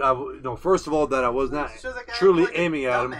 Yeah, I've never seen it before. The motherfucker stays at my house for fucking 2 days after. Does 2 months. 4 days. 4. It was like about almost 3. Yeah, 2.5, 3. He was there the day I came and picked you up for the concert. I know. Slipknot. He had it on Facebook, showing, bragging about it. Look at me. I fed this fucking Brian Bailing, that fucking piece of shit. I fed his fucking fat kids. I fed his fat ass. Because I felt bad. Like, seriously, I felt bad. I felt horrible about it, because he didn't have money to feed. He was a fucking derelict. Like, straight derelict. I let him stay at my house. It was an assault, right? He pressed charges saying it was an assault. Listen up, guys. This is a real story. He slept at my fucking house. He slept at my house, stayed there for almost 3 days. Brought his fucking kids over. I took him, numerous people seen. You took him out to eat? Went to the grocery store. He's walking around showing people. Bought toys and all kind of shit, man. And that's how fucked up this is. Like, I'm going to get into it. Go ahead. I'm going to get into not right now. In due time. I got to wait for the time, but I'm going to fucking put everybody on fucking Front Street. Yeah, after April. I'm going to fucking put everybody on Front Street about how fucked up it was. Yeah. Like, and this is what happens, and I'm just going to say this on the show. Everything all these little fucking incidents that I got into, and I talk about, like, petty fucking shit. Wrecking a four-wheeler. Not raping no woman, not fucking getting busted with 40 fucking pounds of drugs, or fucking shooting people. My little pity pat shit, and every time I got to keep my mouth shut. Like, I'm told, keep your mouth shut, don't say anything. And there's always one side to the story. And they can never get me because they know I'm fucking not in the wrong, but I take the little slap on the wrist because they can't get me with anything else. This fucking shit with this Brian Bailing is he's the biggest piece of fucking shit, and all it was for him to get money. And you know and I should have fucking. I know if I'd known then what I know now, I would have threw his ass out that fucking. Yeah, night but and he tell was the him- one that sold your video. Yeah, and give me fucking how much money I gave him and fed his fucking kids. He wasn't the one that sold your video though either. No, I know. But still, I understand because the next day when we were there, we came by to pick him up Slipknot, right? And again, Thanks, the guy shooting the fucking gun, he's like, "Look at me! I got shot! How fucking awesome!" Taking pictures of the shit. And then like, okay, well, he didn't mind, and he's shooting fucking other people, like they're shooting at each other. That was another thing. I asked my fucking. I said, dude, he shot a dude at my house the day before. That's not going to work in court. Just that. My buddy would come, and then my buddy was told not by the people, the law in Mahoney County, that he can't press charges against Ryan Bailey because he'd be lying. The motherfucker had the pellet in his ankle still, and they wouldn't let him because they knew because here's the reason why, because that would have fucked. They figured they got me. Yeah, they fucking got my ass, and that would take a chance of them not having me because that was legitimate shit. But nothing was allowed to be said about that. Well, nothing one thing at all. you guys can be accused of is being stupid. You guys can't be accused of committing a crime. I mean, that was fucking... Like, I was thinking out there, like, Jesus Christ. I said, this fucking guy, that fucking fat guy is in underwear shooting people with fucking underwear on. That guy, he was in whitey-tighties with mud stains shooting people with a fucking pellet gun. If he would have got up right then and there and fucking walked out of the house and, like, fuck you, I'm leaving... and said, go on, press the charges, I would have been fucking shaking like a dog shitting razor blades. If I really did it. You're going to stay at my fucking house, live it up, have fun, bring your fucking family, your kids over, while I wine and dine them and take care of them for 3 fucking days, go do fucking 2 months in jail. And then secondly, who any other fucking township, if it wasn't Kelly Powell, you get your ass out of fucking jail, walk right over after doing 2 months for fucking somebody over, and go say, I got shot at over 40 years old. I got shot in the arm with a BB gun. That detective's gonna laugh, roll that thing up, that shit, and throw it away. But no, Kelly Pavic was attached to it, and they're like, bingo, fucking, let's go. Bro, getting sponsorships has been a pain. Even, I mean, people believe whatever they're fucking told. Nobody thinks for themselves. You know what I mean? I got you covered. That's what they all say. Mm-hmm. That's what they all say. Have I not delivered so far? You just give me about 3 more weeks. All right, we got you. 3 more weeks. We'll fucking be destitute by then, Justin. I got a baby now, motherfucker. We'll be destitute by 3 weeks. What the fuck, man? You'll live. All I got are fucking egg whites at home. James will be hanging out with Hartley. Kel, let me get a little bit. Fuck ye. Kelly, can you pay my cell phone bill, Kelly? Kelly. No, senor. Can you put me on the Greyhound bus? I'm gonna try to sell that fucking airplane ticket in Vegas. Go sell the airplane ticket in Vegas. I'll take the bus home. When's all that shit done, Kelly? For what? I don't know. Spring bailing on as a guest. I tell you what, man. It was a fucking nightmare. Yeah, Pascal, you're right, man. You're right, bro. I would say all of Ohio. I say one certain area. No, bullshit. I'm telling you. The same time you got in trouble, fucking, Adrian Broner robs a motherfucker $14,000, pulls a gun on him, pistol whips the motherfucker, and walks that same day. Walks. And then gets the charges thrown out. And then he goes, and then he gets probation. The next fucking day he's hit for drinking and driving, does 10 days. If that was Kelly, you would have seen 3 years. Jermaine Taylor was fucking pistol toting, fucking shooting cousins, fucking everything else. Pulled a gun on a parade. Yeah, pulled a gun. Got off. Was looking at doing 50 fucking years, and got off without fucking nothing. And I'm over here with a BB gun. It was a big BB gun. Yeah. It was a fucking BB gun. It was a fuck. But I'm not shitting you. I mean, fucking Broner got in trouble 3-4 fucking times, man. I tell people like, oh yeah, this person fucking got 4 years. I'm like, yeah, good thing you didn't fucking use a BB gun, or good thing his name wasn't Kelly Powell with a BB gun or a 4-wheeler. It's fucking disgusting, dude. Seriously, like I said, if I'm gonna get in trouble, man, give me something where I can go talk to bad kids, like and like make a living off of that. Like, what the fuck? I want to go talk to the charter school and be like, yeah, guys, I shot a 42-year-old man with a derelict with a fucking BB gun, and I, hit a Lamppost. Yeah, don't you know? Streets are tough this day, man. The struggle's real. You know what I mean? Like, you what hit the him with fuck? a 4x4 4-wheeler? Yeah. I'm gonna make you up a T-shirt that has a 4-wheeler, a lamppost, and a BB gun, and it's gonna say the struggle is real. Yeah. I'm gonna get those printed. Or a fucking Your face on cokehead, it. fucking drug enforced taxi cab company that's got shut down. Did they shut him down? Oh yeah, that was another one. I was told not to say anything. I leave the fucking $10 less than what it was supposed to be because it took them 30. They stated in the paper, it took 30 minutes for them to get me to my house on a 9-minute drive. They were trying to run the fair. On a 9-minute drive. My neighbor right across the street seen him drive past my house 3 times. And I said, I got out. I left $20 on the back seat. And I said, fuck you. He goes, it's $30.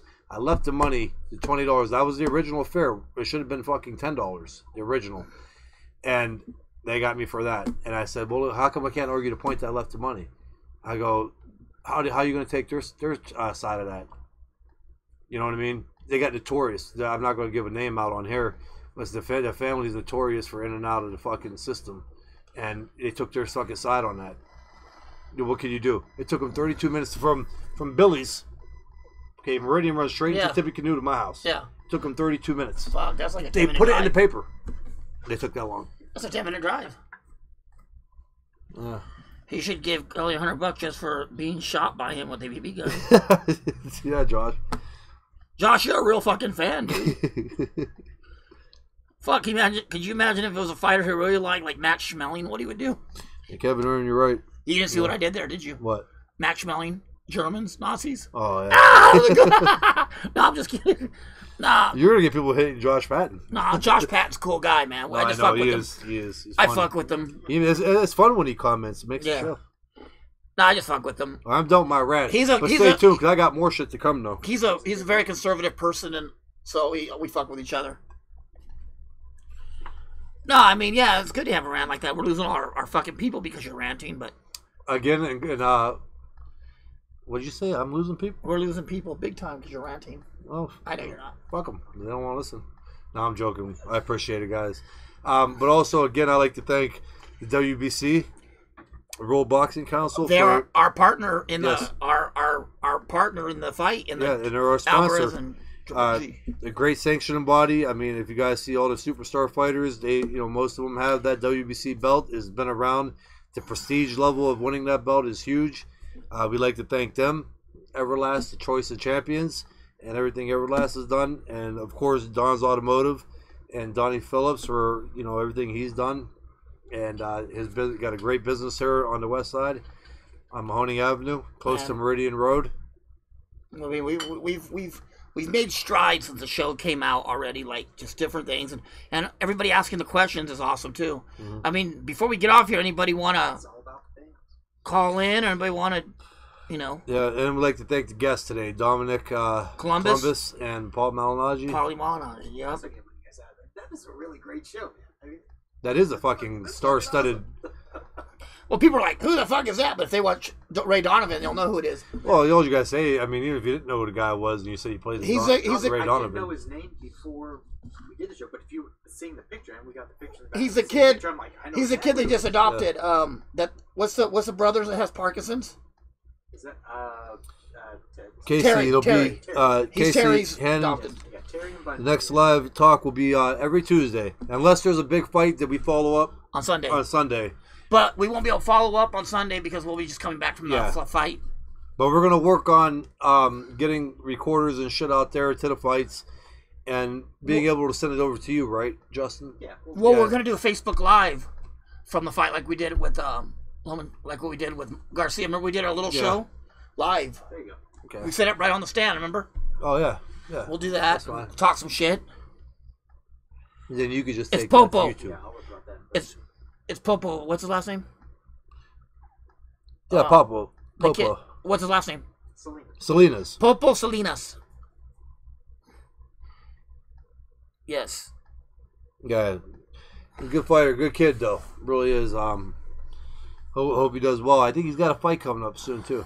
Well, right now, Real I think soon. in his career, I think it's make or break. Do you know what I mean? It is. I mean, he's been pro. He hasn't gotten younger. No. Go ahead, finish. You remember Gary Russell? How long he sat on the sideline? You can only do so many fucking 8-rounders. He He was 25-0, still doing 6 and 8 rounders. Yeah, you only fight at the same hall, St. Lucy's Hall in Camel for, So many times. And like I said, you get to a record, then they're like, you got to go. You got to fight this person. Like this fight you got coming up on TV, he should do very well in that. Showbox will be calling you anytime now. And Yeah, but when you get to ESPN where they give you an option, but they give you like these guys to fight. A very small option? Yeah, you might be fighting a guy who's 12-4, but he was like a 3-time Mexican national champion who's fucking gritty as shit and comes in to fight. And if you're not used to that type of competition, it's tough. But Papo's got the skills to overcome that and hopefully learn the experience in the process of doing that. Hey, where's Willie? Have you brought Willie in today?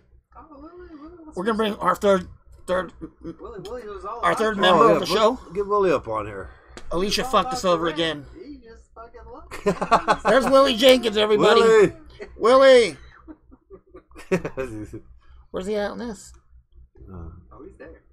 Oh, there comes Willie right there. Oh, Willie P. Jenkins. You got your little delay. You got like. I know. Yeah. Willie Jenkins.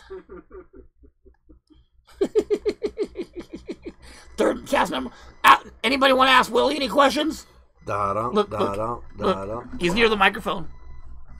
Anybody want to ask Willie any questions on the show? He knows more about boxing than most of everybody else here. Look at Willie. Ow! Hey, nobody's asking Willie any questions. No, look at him. Willie doesn't give a fuck. He'll just sit there with his fucking... Look at his eyes. They're fucking... Dude, you need to get those shirts made. Ow. Alicia was supposed to have got it done, but Alicia didn't get it done. She's like, my guy. I want to be a special guest. I'm not famous, but I'll let you guys give me some Greg Bangs. Greg Bangs? That don't sound good. No, nothing about that sounds inviting, Justin. I mean, I'd love to have you on if you want to come by, but you go without the bangs, man. Even Willie don't even know if that's appetizing. Look at him. Watch this.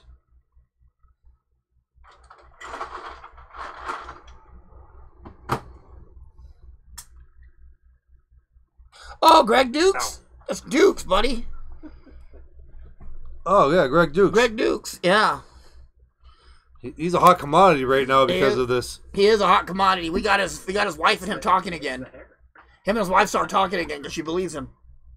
Oh, they are? Yeah, they're talking again. Oh, shit. That's great, man. Well, always good to hear. You put families back together, Kelly. Yeah. You did too, though. I mean... Punchline. Yeah, the punchline. Yeah, Justin's a part of it. The family that watches Punchline together stays together. Or that listens to it. Look at Willie just thinking, I want to fuck his wife. Look at Willie, he just has that look on his face and he just wants to fuck his wife. He wants to fuck Greg's wife, doesn't he? Yeah. Look at Willie. He's just like, I want to fuck that. That's fucking great. Willie's like, I just want to fuck that dude's wife. Yeah. How's your wife? Willie's on. Look at him. Oh. He's jumping up. He got excited. I wish Santiago was there to see him. Amy Green, you going to see Dr. Phil? Casey said, good one, James. It's true, Casey. Don't look at Willie too long, you'll get pregnant. Wait, who said what? Casey said, good one, James. I said, no, you look at Willie too long, you'll get pregnant, man. Barricabelli's the only one who can do that. Nah, Willie's pretty good. Yeah. Willie's a pimp. A player and a pimp. Willie Jenkins. You can get him a fedora with a nice big feather in it. Get that on there. Big circle hat with glass shoes. Would that be offensive on Facebook Live if we had a big schlong hanging from the bottom of Willie Jenkins? Yeah, I think it would. Probably, but I think. I mean, they'd have to watch the whole broadcast. Like it's a fish stick. That's all it is. It's a fish stick. A mature broadcast. It says, "Hope everything is well. Are you gonna box again, Kelly? Are you gonna fight again? Hope is all well." No, I'm done fighting. I'm happily retired. I'm obviously doing the show, being involved. We're going to be involved in the sport. Eventually, opening up a gym. We're involved now. We're in the media. That's what I'm saying. Yeah, we're going there at these fights, big fights. So I'm doing good. Thank you for asking. Justin wants you to do another Triple G impression. Much love for our champ, Kelly. Thank you, sweetheart. April Bear, she's very nice person. You didn't mention Civics, our other sponsor, did you? Civics. Oh, Eastside Civics. No, you know what? Because they're not watching the show. Fuck them, man. And they were supposed to watch the show. Fuck them. No. Lori's awesome. Yeah, Greenwald. Love her. Yeah. We haven't got it yet. Paul Guerreri and we might have to make one. Troy Schaefer. Like to thank them. They are a sponsor. We got to get them up on the screen. And Amy Swanson. Swanson. She's awesome. She watches my dog. Yeah. Amy's funny, man. She keeps me going on the Facebook too, though. She's like one of the immediate crew, you know, and she has some funny shit. But she calls me and she goes, or she texts me, goes, "You're mad at me, aren't you?" I said, "No, why?" She goes, "Because I didn't come to your house to watch the fight." I said, "I don't give a fuck if you came over and watch the fight." I mean, I said, you hang out with your own group of friends and watch the fight. That's fine. I watch the fight regardless. To be honest, I do better when people aren't around when I watch the fights, like when a lot of people, because you can't watch the fights. You're fighting off all the bullshit that they're asking. Boxing. This is boxing. This is box. The MMA stuff on Saturday? Yeah, but no, Amy Swanson's cool as a breeze, though. We're gonna bring Jose Aldo on though. Thanks for the calling it back, and I respect your decision. Well, he's in Robert's gym now. Thank you, Lee. I truly appreciate it. Have you watched the Spar videos? Pavlik versus Usyk. No. You watched him lately in Robert's gym? If I come back, I ain't fighting that motherfucker. Who? Oh, at 190. Who fighting who? Usyk? Yeah, I still. Are you out of your fucking mind? That motherfucker's 230 pounds, man. Is he? Oh, I'm 230. No, I'm talking about like a natural 230 list. Well, you are too, but he's like. I'll fight him at 130. That fucker's like 6'4", bro. No, he's not. He's the same height as me. No, he's not. Usyk's taller than you. I saw you standing together. You with and him. your fucking. Hey, look it up. Look it up. Look it up. How tall is Usyk? I guarantee he's taller than you. I'll bet you 50 cents. You're gonna take whatever tape measure that they're fucking using for. Hey. How do you spell the last name? Guaranteed they had a half inch on. USYK. They list me at 6'2". I'm 6'1" and a quarter. He's at least 6'3". That's my uncle. He's at least 6'3". Oh, Justin, thanks. I tell Max all the what'd time. he say? This boxing. What'd he say? 6'3". But he's 6'2" though. You're 6, but you said you're 6'1". I'm 6'1" and a quarter. He's taller than you. He's big, man. Okay, but he's like, you're talking about a matter of that much. That's what you're talking about. It's probably like that much because he's a lot bigger than you. Probably about the size of your dick. Motherfucker, that's what's left over after it's hanging out your ass. And comment on your acting skills, but you're Andrew Hartley. Like honestly, Kelly, I was impressed. You were fucking in character. You're just feeding me that. No, dude, it was really fucking good. Like even, dude, your whole demeanor and everything. Guys, I do a good Andrew Hartley. He was actually spacing off like Andrew Hartley. It was like, you might need to talk to Dominique Columbus and see if he could get you an acting. That's what I'm saying. You were good. I'm missing my call, man. Retire, fucking get me in. I know I'm gonna talk to my buddy Mark LaMica He was good. tonight and be like, Mark, Andrew's gonna be pissed. get me while I'm fucking hot. Andrew's gonna be pissed when he sees it. You know, Andrew's friends with Jason Bailey on Facebook. You both tell Jason to fucking share it to him. Yeah. We're gonna have Jason show it to him. Jason Bailey's the one with the names. He knows everybody. Jason Bailey knows everybody but nobody. Do you know what I mean? Oh yeah. I got a good friend over here named Kanadi Malofkin. Manny Spence. Manny Spence.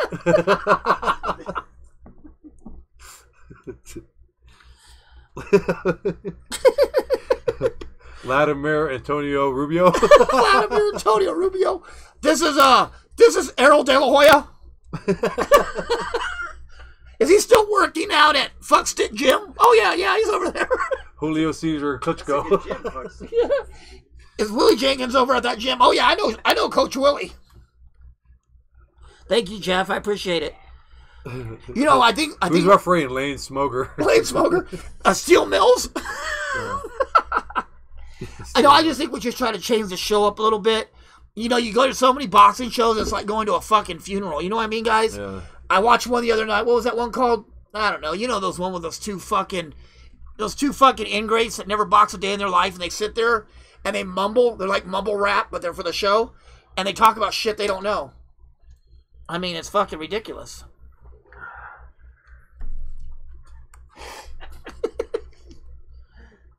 Caw-caw!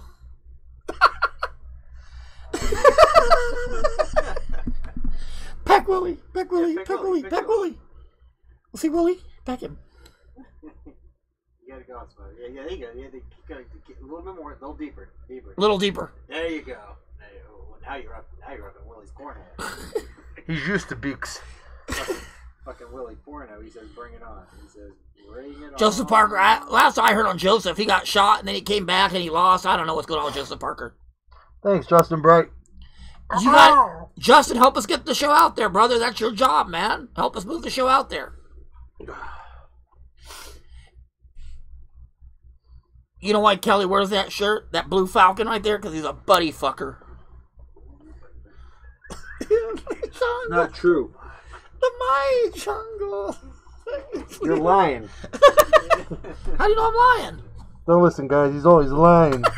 Willie's gonna give you a kiss.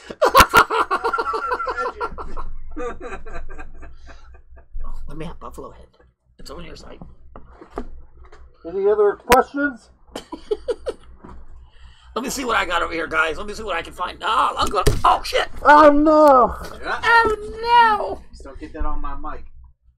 It's not your mic, nigga. It's our mic. That's my mic, nigga. Well, no, the red one's yours. Hey, can you guys see it? You do whatever you want to your little red boombox. Kelly, can you see me? Yeah. And I'm not lying. This is bullshit. This whole thing. This whole show is bullshit. Well, guys, if there's any questions that you want to ask us, go ahead and ask, guys. I mean, go ahead and ask the questions. And I want to let you know these masks. I also think you have a shrunken head. You look like the older. Did you ever play the game Tekken? Yeah. You look like Kelly looks like that, like the one. Oh, but that was a tiger. That lion one, right?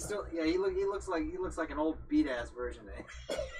His mane's all like shit. Come closer, and I'm gonna show you something. Like Tekken 2072. Do you remember Simba? He looks like an angry Scar. Yeah, he's Scar. He fucking Scar. Casey, now I want people to know that these are not masks. These are literally. I got these. I ripped them off of the animal's faces. The animal's body. Those are your fucking spirit animals, man. I have a good friend that's a taxidermist, and he cut these up and made them perfectly for us. How you done with that? How do we escape the zoo? Justin got us out, Casey. I had to take that thing off. I couldn't see the questions. Kelly, don't even look. I'll just read them to him. See, you're lying because I'm looking at them right now. Now, look. I want to know, guys, on any other show, what world champion do you know would be wearing a lion mask right now? None. Excuse me. I should have get back sorry. All right, guys. Well, this has been entertaining. You know some people who know some people. We do, Casey. We know some people, a few people out there. And stay tuned. We're gonna have and listen. Follow on Facebook. Follow our. Guys, just talk to Paulie and Dominique. All right, you got to go home and tell the wife.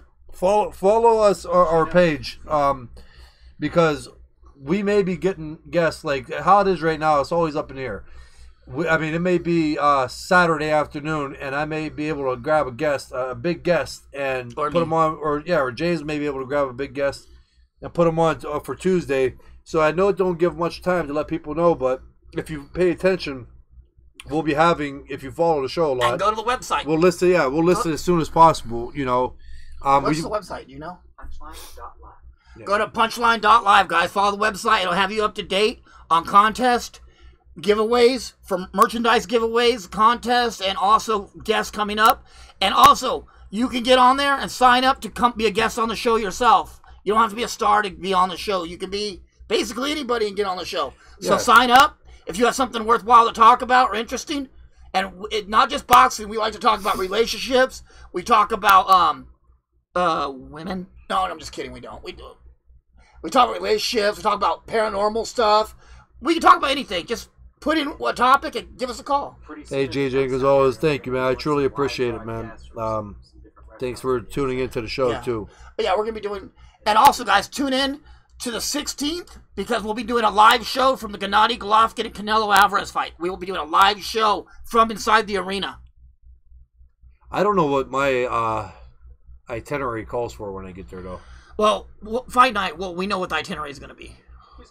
we're gonna be at the fight. We're gonna be in the media section. Yeah, but am I going to be with the media, or is You're gonna be WBC got me doing something? If they do, I'll I'll handle it. Oh, let's see. I doubt. Well, the WBC will be watching the fight too, so you'll be able to. Yeah, I'll just tell them like go up. Yeah. Go up and all, fucking tag along with names. Go up to the auxiliary media. Why you gotta be so fucking disrespectful? I'm not, man. Why you gotta be disrespectful? I ain't disrespecting you. Hey, he's like, I'm gonna go all the way up to the auxiliary media where nobody get. No, that's what I'm saying. I sat there last fight. I didn't get no special treatment. What a way to make me sound like a fucking real fucking. No, fucking listen, shit. no. Fuck this show. WC champ, Kelly. No, listen, and fucking other guy. WBC and other guy. I didn't get no special privilege in that one. I sat in the auxiliary. You did. You could have had special You should privilege. be wearing a Willie Jenkins t-shirt when they put other guy right. I know. Speaking of that, we getting those fucking made? You know what? Alicia fucked us. I'll get Alicia was supposed to call the guy, and he was supposed to send back the prince. Listen, you know he never did. You know what? All these people. Services LLC is going to sponsor the punchline Willie Jenkins. Who is? Yeah. My company. Okay. Everybody that fucking asks me for shirts and I don't get them to them, good. I don't feel bad because they motherfucker always telling me that I'm gonna get you a shirt. I'll get you a shirt out, and I ain't got no fucking. I'm wearing Lonnie. Look, homie. I'm wearing these because Lonnie gave me like 40 of them. Hey, I got my shirt for free. Oh, he has to get you. Lonnie wants to get you a shirt. To wear? A couple of them, yeah. All right. Hey. No, it's a fucking. Look who gave me one to sponsor the show. Where'd you get that at? When did you get that? Robert gave it to me. When? When I saw him last. Now you got at the fight. At Mikey's fight. Squat. All right. And you got to move to your left. I can't move anymore. You got to dip in really hard. Almost I see Robert. You tried. It's a Robert Garcia shirt, guys. Just take it off and show. Do you didn't get one? No, I didn't get one. I have an extra one. I'll give it to you. Do you want one? I don't want one now. No. I would have gave it to you. No.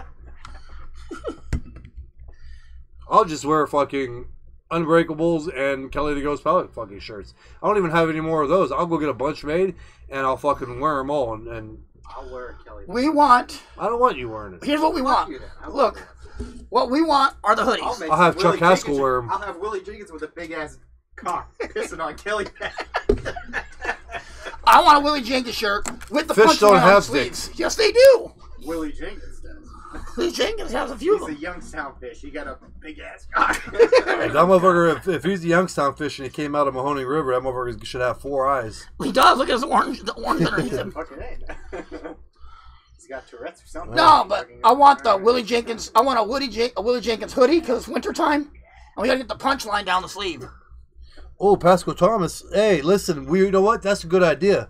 He goes, I have a few ghost stories to tell. Fairmont Orphanage was creepy. Dude, we should get another one of those ghost shows. We will. Yeah. Pascal, listen. How about Tuesday after next? 2 weeks from now, we'll do a ghost show. Yeah, and Pascal, about 2 weeks from now, we'll do one, bro.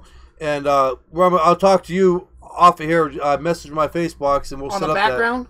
For the ghosts, put the cemetery and the bats and all that shit. Make it all creepy for Halloween. When did Dan Ferrari get a show? That's fucking funny, dude. Dan Ferrari ain't got no show. I stalked some other background. You know what, though, Justin? I should get Dan Ferrari's ass on here. He's going to be busy, though, in the next couple of days or weeks or months. No, but Dan's my Kumba. What about an Andrew shirt? Oh, Andrew Hartley. An Andrew shirt? Does he make Andrew Hartley shirts? I don't know. Why didn't you ask him? I didn't think about it. He barely had one himself. I wonder how far where he was walking to. You said he sent him down Mahoney Avenue. Yeah, but Mahoney goes. Oh, he probably made it to fucking. He's probably over there at Steel City right now. Yeah, he's at the bus stop. He's at the Greyhound station over there on the other side of town. What else? Anybody have any questions before we go? We'll give it about 2-3 minutes. Yeah, we'll give it 8 minutes. Right? You want to do 8 minutes? 8 minutes, 8 o'clock. Or 6 minutes.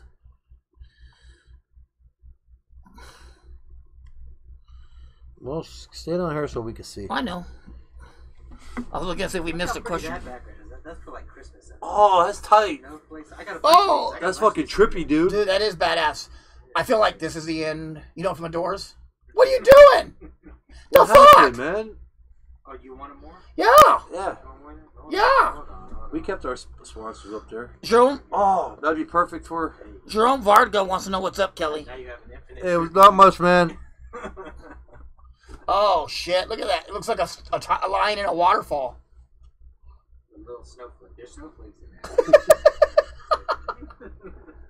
Lions don't even get to see snowflakes. He's really tripping. He really is. He's like. That's what I got like a forest scene and some jungle shit too. Yeah. Do you have a jungle scene? I think I do. Look, he has a jungle. Hold on. Give me a You second. motherfucker. You motherfucker. He does have a jungle scene. I'm pretty sure I do. He has a jungle scene, Kelly.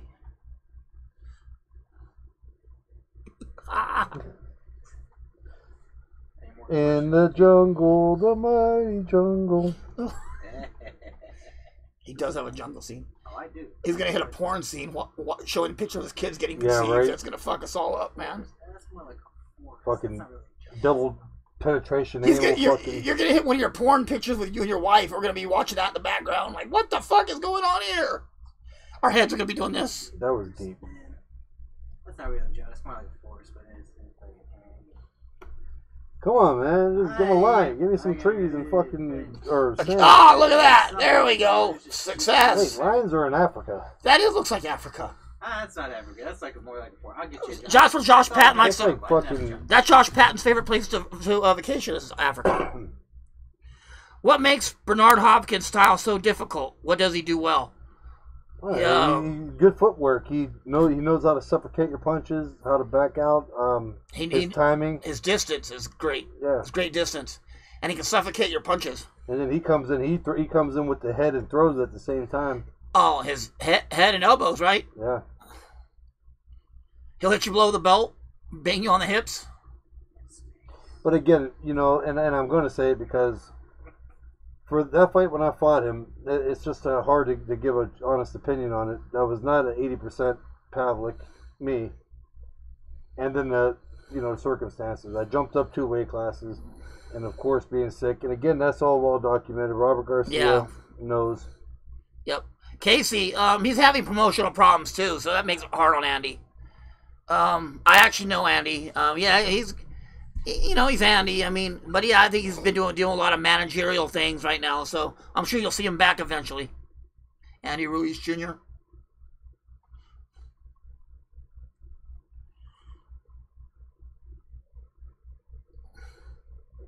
I don't know. You know Andy Ruiz? Yeah.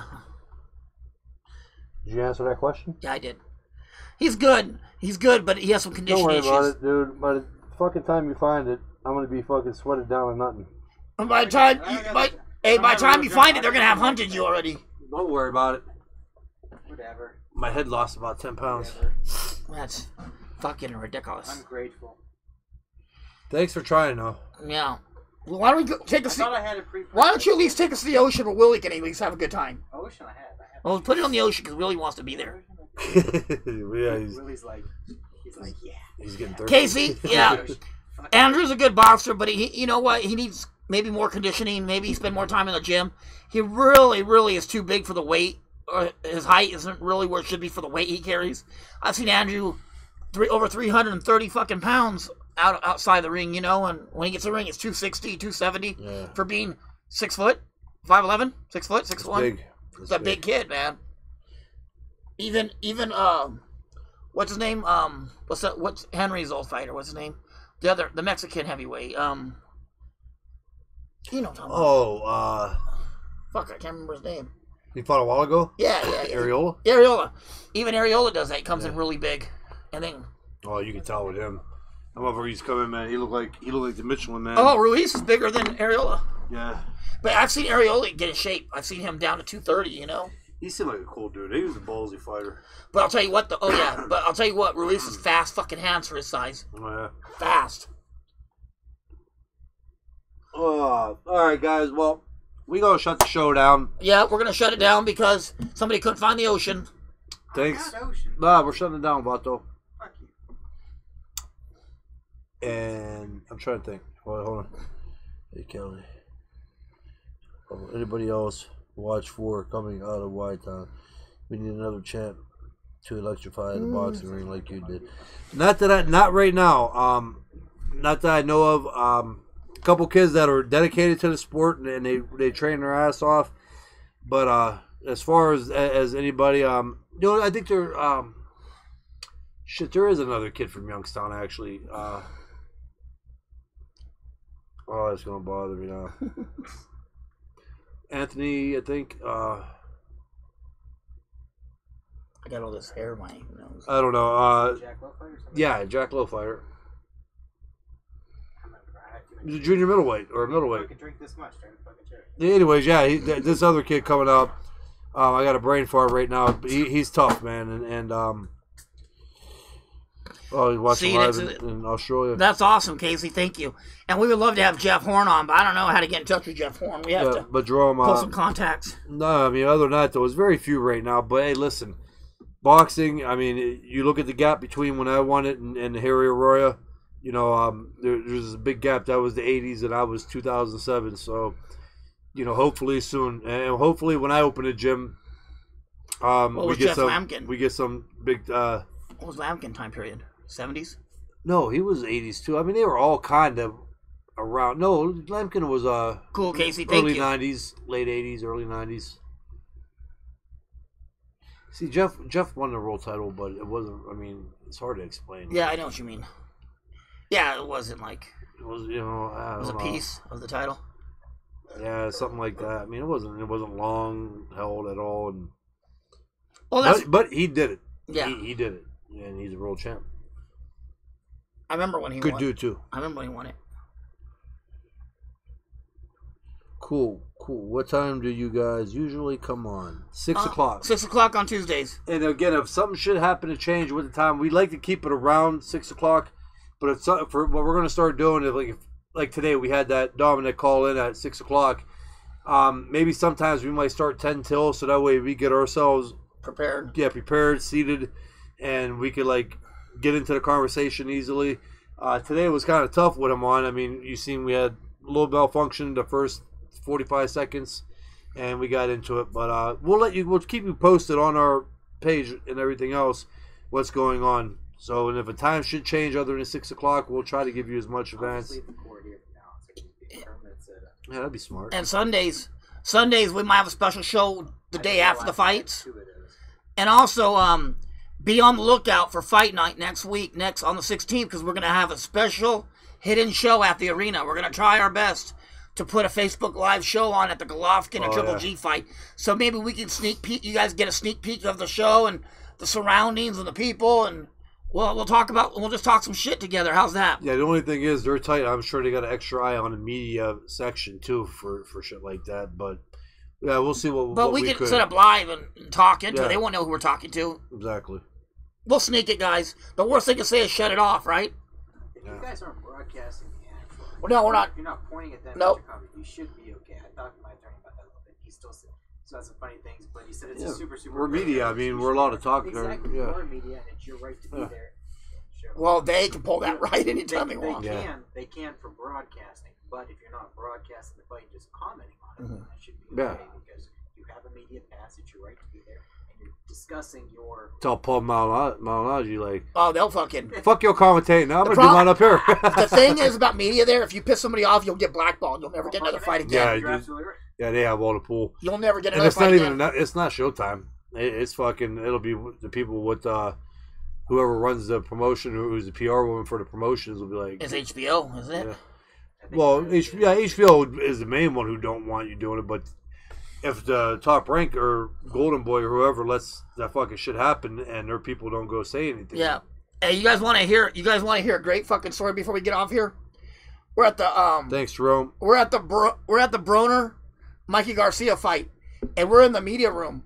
And we're sitting. What reporter were you sitting with talking boxing? The one with the frizzy hair? Oh, Thomas Hauser. Thomas Hauser. Anyway, they're having this great conversation.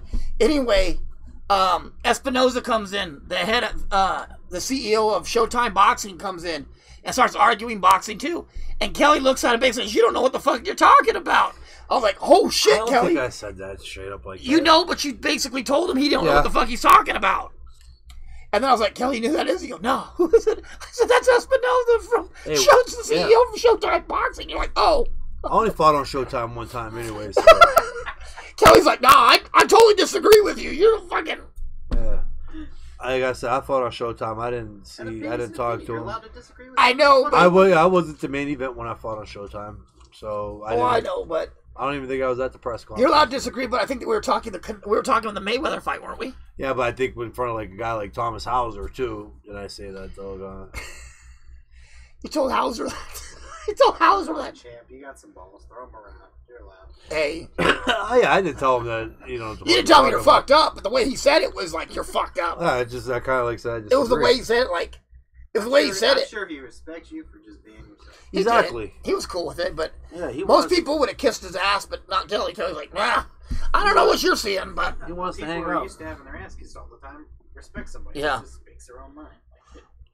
All right. Well, yeah, fellas, we are up out this piece. See you round like a donut. Oh yeah, we're out of here. And we will keep you guys posted. You obviously got a show Tuesday still, though. We got a show Tuesday. So, 2 days before flight. Yes. I don't know. We'll find something interesting to talk about. And no one has any questions for Willie, do they? No Why don't you put Willie's name in there, too? I'm going to try and grab some guests for... some chains, and they could just say Willie? J on or Yeah. He's just waiting, like, in that third spot, like, not saying shit. Like, there he is. There's Willie, guys. I want to try and get a Youngstown boy on. Alicia! I'm trying to get, Alicia said, well, hey, Alicia, where the fuck is our shirts? Where's that guy that you promised that was going to make our shirts? We're already mad at you. Listen, I'm going to try and get Darnell Boone on for Tuesday. Okay, and we got Hollywood, too. What's his name? Ruben wants to come on, too, Tuesday. Okay, yeah. Ruben Williams, too? I fought him. I know you did. The amateurs, right? Yepers. He sizzled his ass, huh? That was a good fight. Yeah. But Ruben, he was a strong dude, though. He is a good fighter. Fought a lot of pro fights, man. He had a lot of them. Yeah, Timmy Gordon, man, I tell you what. This guy knows his shit, though, with boxing, and he's from this area. Yeah. He's friends with Amy Swanson. Everybody's friends with Amy Swanson. Yeah, but he knows her from... I know, everybody's friends with Amy. Amy is everybody's friend. But is he Willie's friend? Tim, are you Willie's friend? That's what we want to know. Are you the third cast member over here, Willie? Yeah, he always answers on the show. That's good. That's what makes the show fun. Having people, look, he's bouncing up and down now. Willie says, yeah, he's answering questions. You got any questions? I'll answer this fucking question for you. Did Willie, does he get tired of sitting in one spot? Does he ever move a little bit? He can move. I need a better see. Willie's little tail here is kind of cut off because I don't have a full Willie. Hey, Willie got. He got some war wounds, man. Then if Willie can get a full tail, which I can. That's the way the picture came in. Willie got some war wounds, though, man. He ain't afraid to show him. Willie off, and he can swim around the whole fucking screen. That'd be great. He'll blow little bubbles, and every now and then we'll have him spit a dip out too. Hell yeah! Speaking of which. All right, guys. So that looks like that's our show, and we will Damon showed up finally. He missed the whole show. Cocksucker, man. Take him back to the yacht in New Hampshire. I mean, yacht. No, he lives in New York. He lives in New York. Come on up the yacht in New Hampshire. But all right, guys. Throw some dots. It was a good show today. It was. And we'll see you guys this Tuesday. If you have any questions, go ahead and put the questions on there. We'll get to them on the page. And be sure to go to our website if you want to be on the show. Punchline.live. The punchline.live. Let's thank our sponsors. Just punchline.live. Punchline.live. Just punchline.live. That's it. I'm going to put it across the back. And our sponsors today are Everlast, Choice of Champions. The WBC. The WBC. World Boxing Council. Fantastic. If you guys, obviously, if you follow boxing, you've seen big fights. You see the big green belt. Yep. That's the WBC. They have been notorious in a sanctioned body in boxing for how long now? And I'd like to thank them. Let's see, Donnie's Automotive. Yep. And Eastside Civics. And last but not least, the Boxing Tribune. Yep, the Boxing Tribune. Check that out when you guys get a chance. And again, Youngstown's boxing page and Jeremy Flanagan's. Oh yeah, Youngstown Boxing and Jeremy Flanagan boxing show. They ain't our sponsor, but they're just our buddies. But check them motherfuckers out. Check them motherfuckers out. Their shit good. All right. All right. Have a good one, guys.